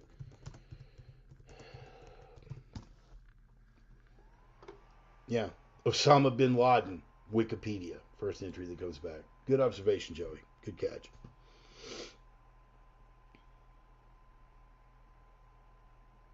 If they are parroting the talking points, they are liars. Ignorance no longer applies. You have seen me over the course of this program, 4 or 5 times. That's not true. 9-second search, 11-second search. There it is. It happened. Do you think they're not capable of doing the same searches? No. If they refuse to do the same searches, then they are willfully blind. Maybe not ignorant. Ignorance, not going to buy it. You're either a liar, you're either deliberately gaslighting me, or you're a liar. Or you are willfully blind yourself. Ignorance is no longer an excuse. Do not tolerate these people. I don't care who you are. I don't care who they are to you. Do not make room. Do not make room for these people in your life. You guys can say what you want. I don't do subterfuge. You guys know that I did not meet my birth mother until the age of 51. And I'm very happy to have made her acquaintance, but she quite publicly condescended to me on a thread this week, and I quite publicly responded. I do not abide condescension or gaslighting. I do not abide willful blindness. And if it happens again, I'm saying it here for accountability. That tie will be cut. And I won't lose a bit of sleep over it. Not because I want that to happen, but these are the facts. This is who I am as a human being. And if you are who you are, and you have the strength of your principles, you have to be just as merciless when it comes to that. Good God, Bart, man, that's cold. No, that's real, motherfucker. Have we met? I tell you what the Reverend says. The Reverend says you don't make any fucking room for those people in your life. Why? Because they're bringing you down. And this is what's taking me back to being in keeping with the direction that we are trying to take with the show. More affirmational than confrontational. Sometimes you have to get confrontational. The main thing is you got to keep the drive up for yourself. Yeah, he also said we're facing a winter of death, among a million other things that didn't happen, right? Here's what's at the core, and this is in keeping with the direction that we're taking with the sermon and in keeping with the directives. Like my bro Mike Stone is always saying, live the 3, which Stone, I love that. Live the 3, baby. Live the 3. That's gonna be our hand sign now. It's like Dale Earnhardt, baby. Live the 3.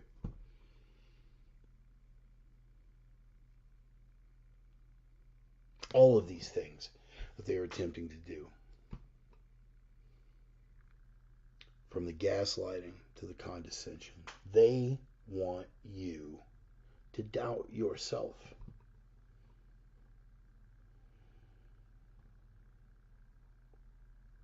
They call you a fascist because they want you to be afraid of speaking your views, afraid of how people are going to react. Look, we know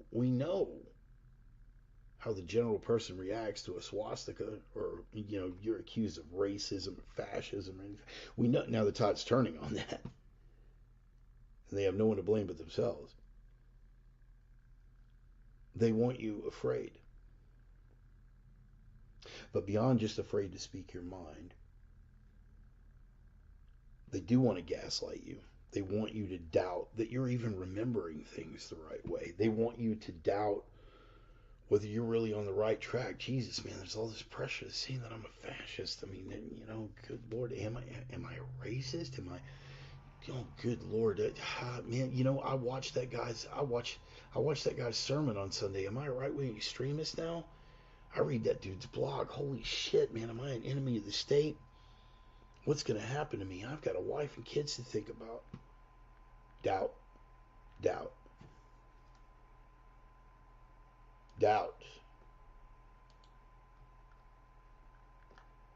I hope I didn't pull that tab. I think I probably did. Doubt is fear. They can generate the doubt. They can generate the fear. There we go. That's what it comes down to. I'm going to pull that. No, I am going to pull that while I'm here. I'm going to go ahead and do it. It takes a couple of seconds. Y'all just fucking bear with me.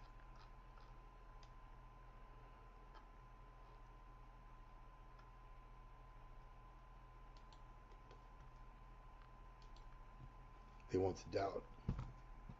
Doubt generates fear. If you're strong enough in yourself, you have nothing to fear from outside yourself. They can't undermine you with fear of the outside. Antifa maggots, fuck them. You know you're stronger than them.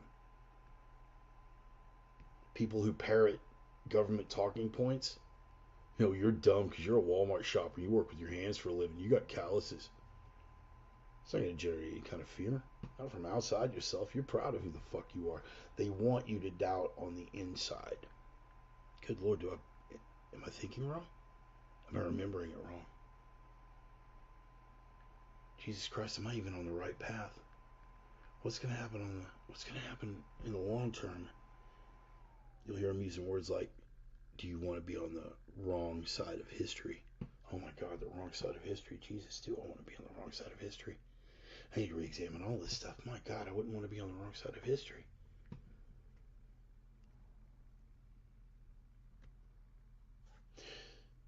First of all, the people who are on the right side of history are the people who win. We have reached that tipping point, and we are winning. Last stabs of desperation, they want to push the fear. Fear of outside threats that aren't any realistic threat, but more the fear of what's in yourself. What do we know about fear, people? Fear is a liar. Fear is a liar. The other side wants to overwhelm you with that fear because they are populated with liars. Lies are their stock in trade. When the truth does not line up with their narrative, it is the truth that is expected to give way with these people. Oceania has always been at war with East Asia. Jesus Christ, has Oceania always been at war with East Asia? It seems like I remember Oceania was at war with Eurasia. Oh my God.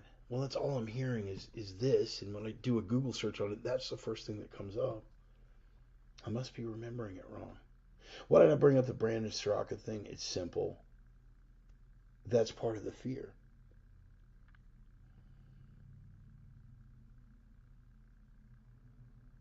If you are afraid, you are not an effective combatant. If you are afraid, you hesitate at the moment of truth. They want you afraid to take action. They labeled angry parents at school board meetings domestic extremists. Terrorists, no less. Not journalists. They didn't do that. The Department of Justice, Merrick fucking Garland, did that. Active tool of the deep state, active participant in the regime. They want to generate the fear, and the best way to do that is through doubt. You doubt that you're on the wrong side. You doubt yourself. You fear that you may wind up on a list somewhere, and what's going to happen to you then? Well, if that's the case, man, it's the best place that you could be, because nobody fights harder than someone who's got nothing left to lose.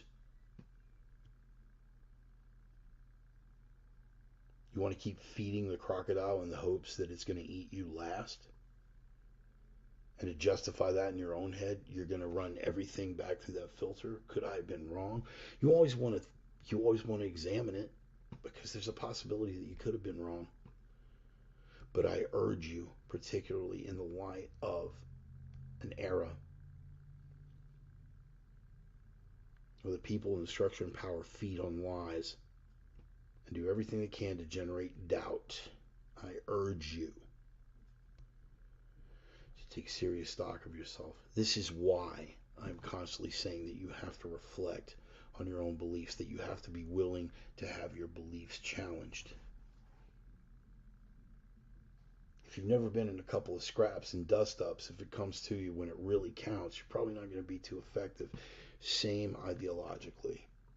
If you're constantly holding your own ideas and your own politics and your own ideology up to scrutiny,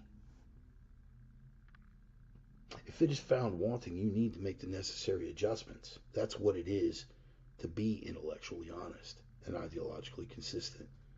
The left know nothing of that.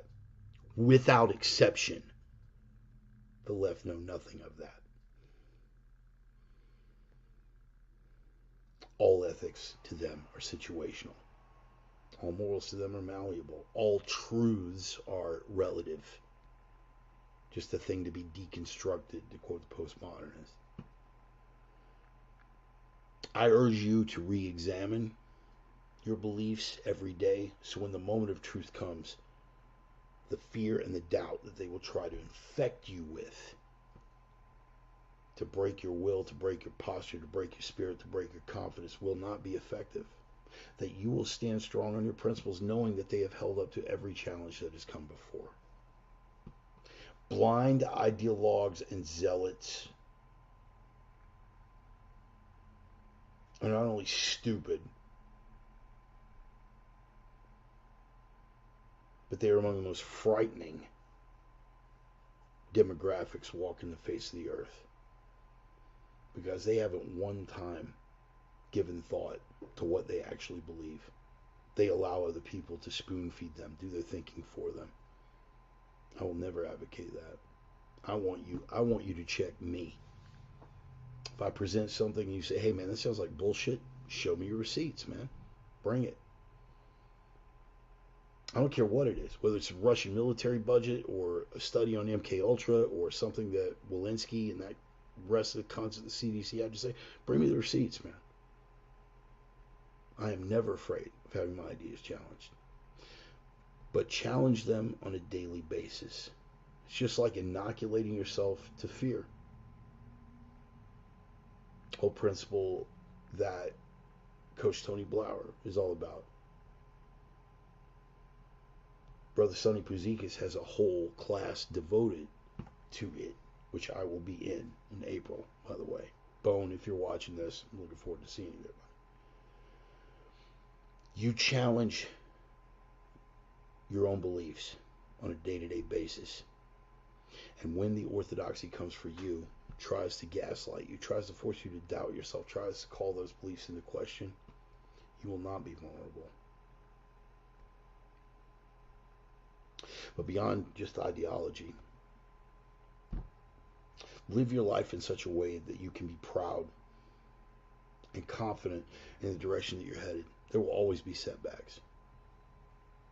They hit with a major one very recently. But I'm not stressed and I'm not faded. Why? Because I believe in who I am.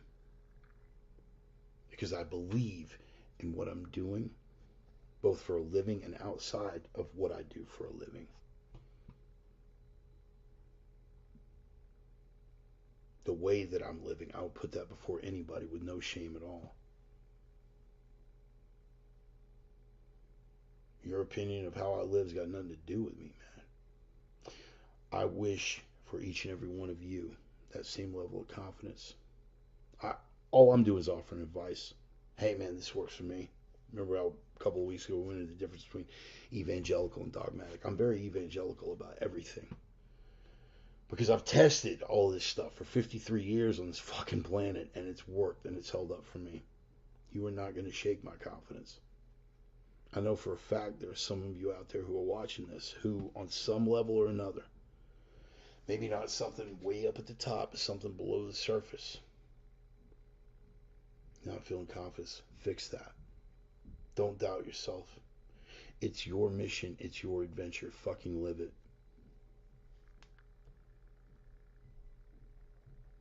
And be so strong here here. Be so strong, so set, and so focused that it's a foregone conclusion that people coming from the outside are not going to be able to take you down. But don't let them into your head to take you down from the inside out.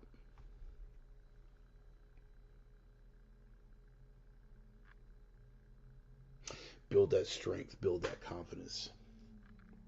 Not from a self-help book, but by living as an example every single fucking day. Get out of bed. Thank whatever God you pray to for blessing you with another day, and then get out and make something of it. You have an hour or even a half hour. Okay, I don't have an hour to make it to the gym. I'm going to go in, I'm going to pound the iron for 30 minutes.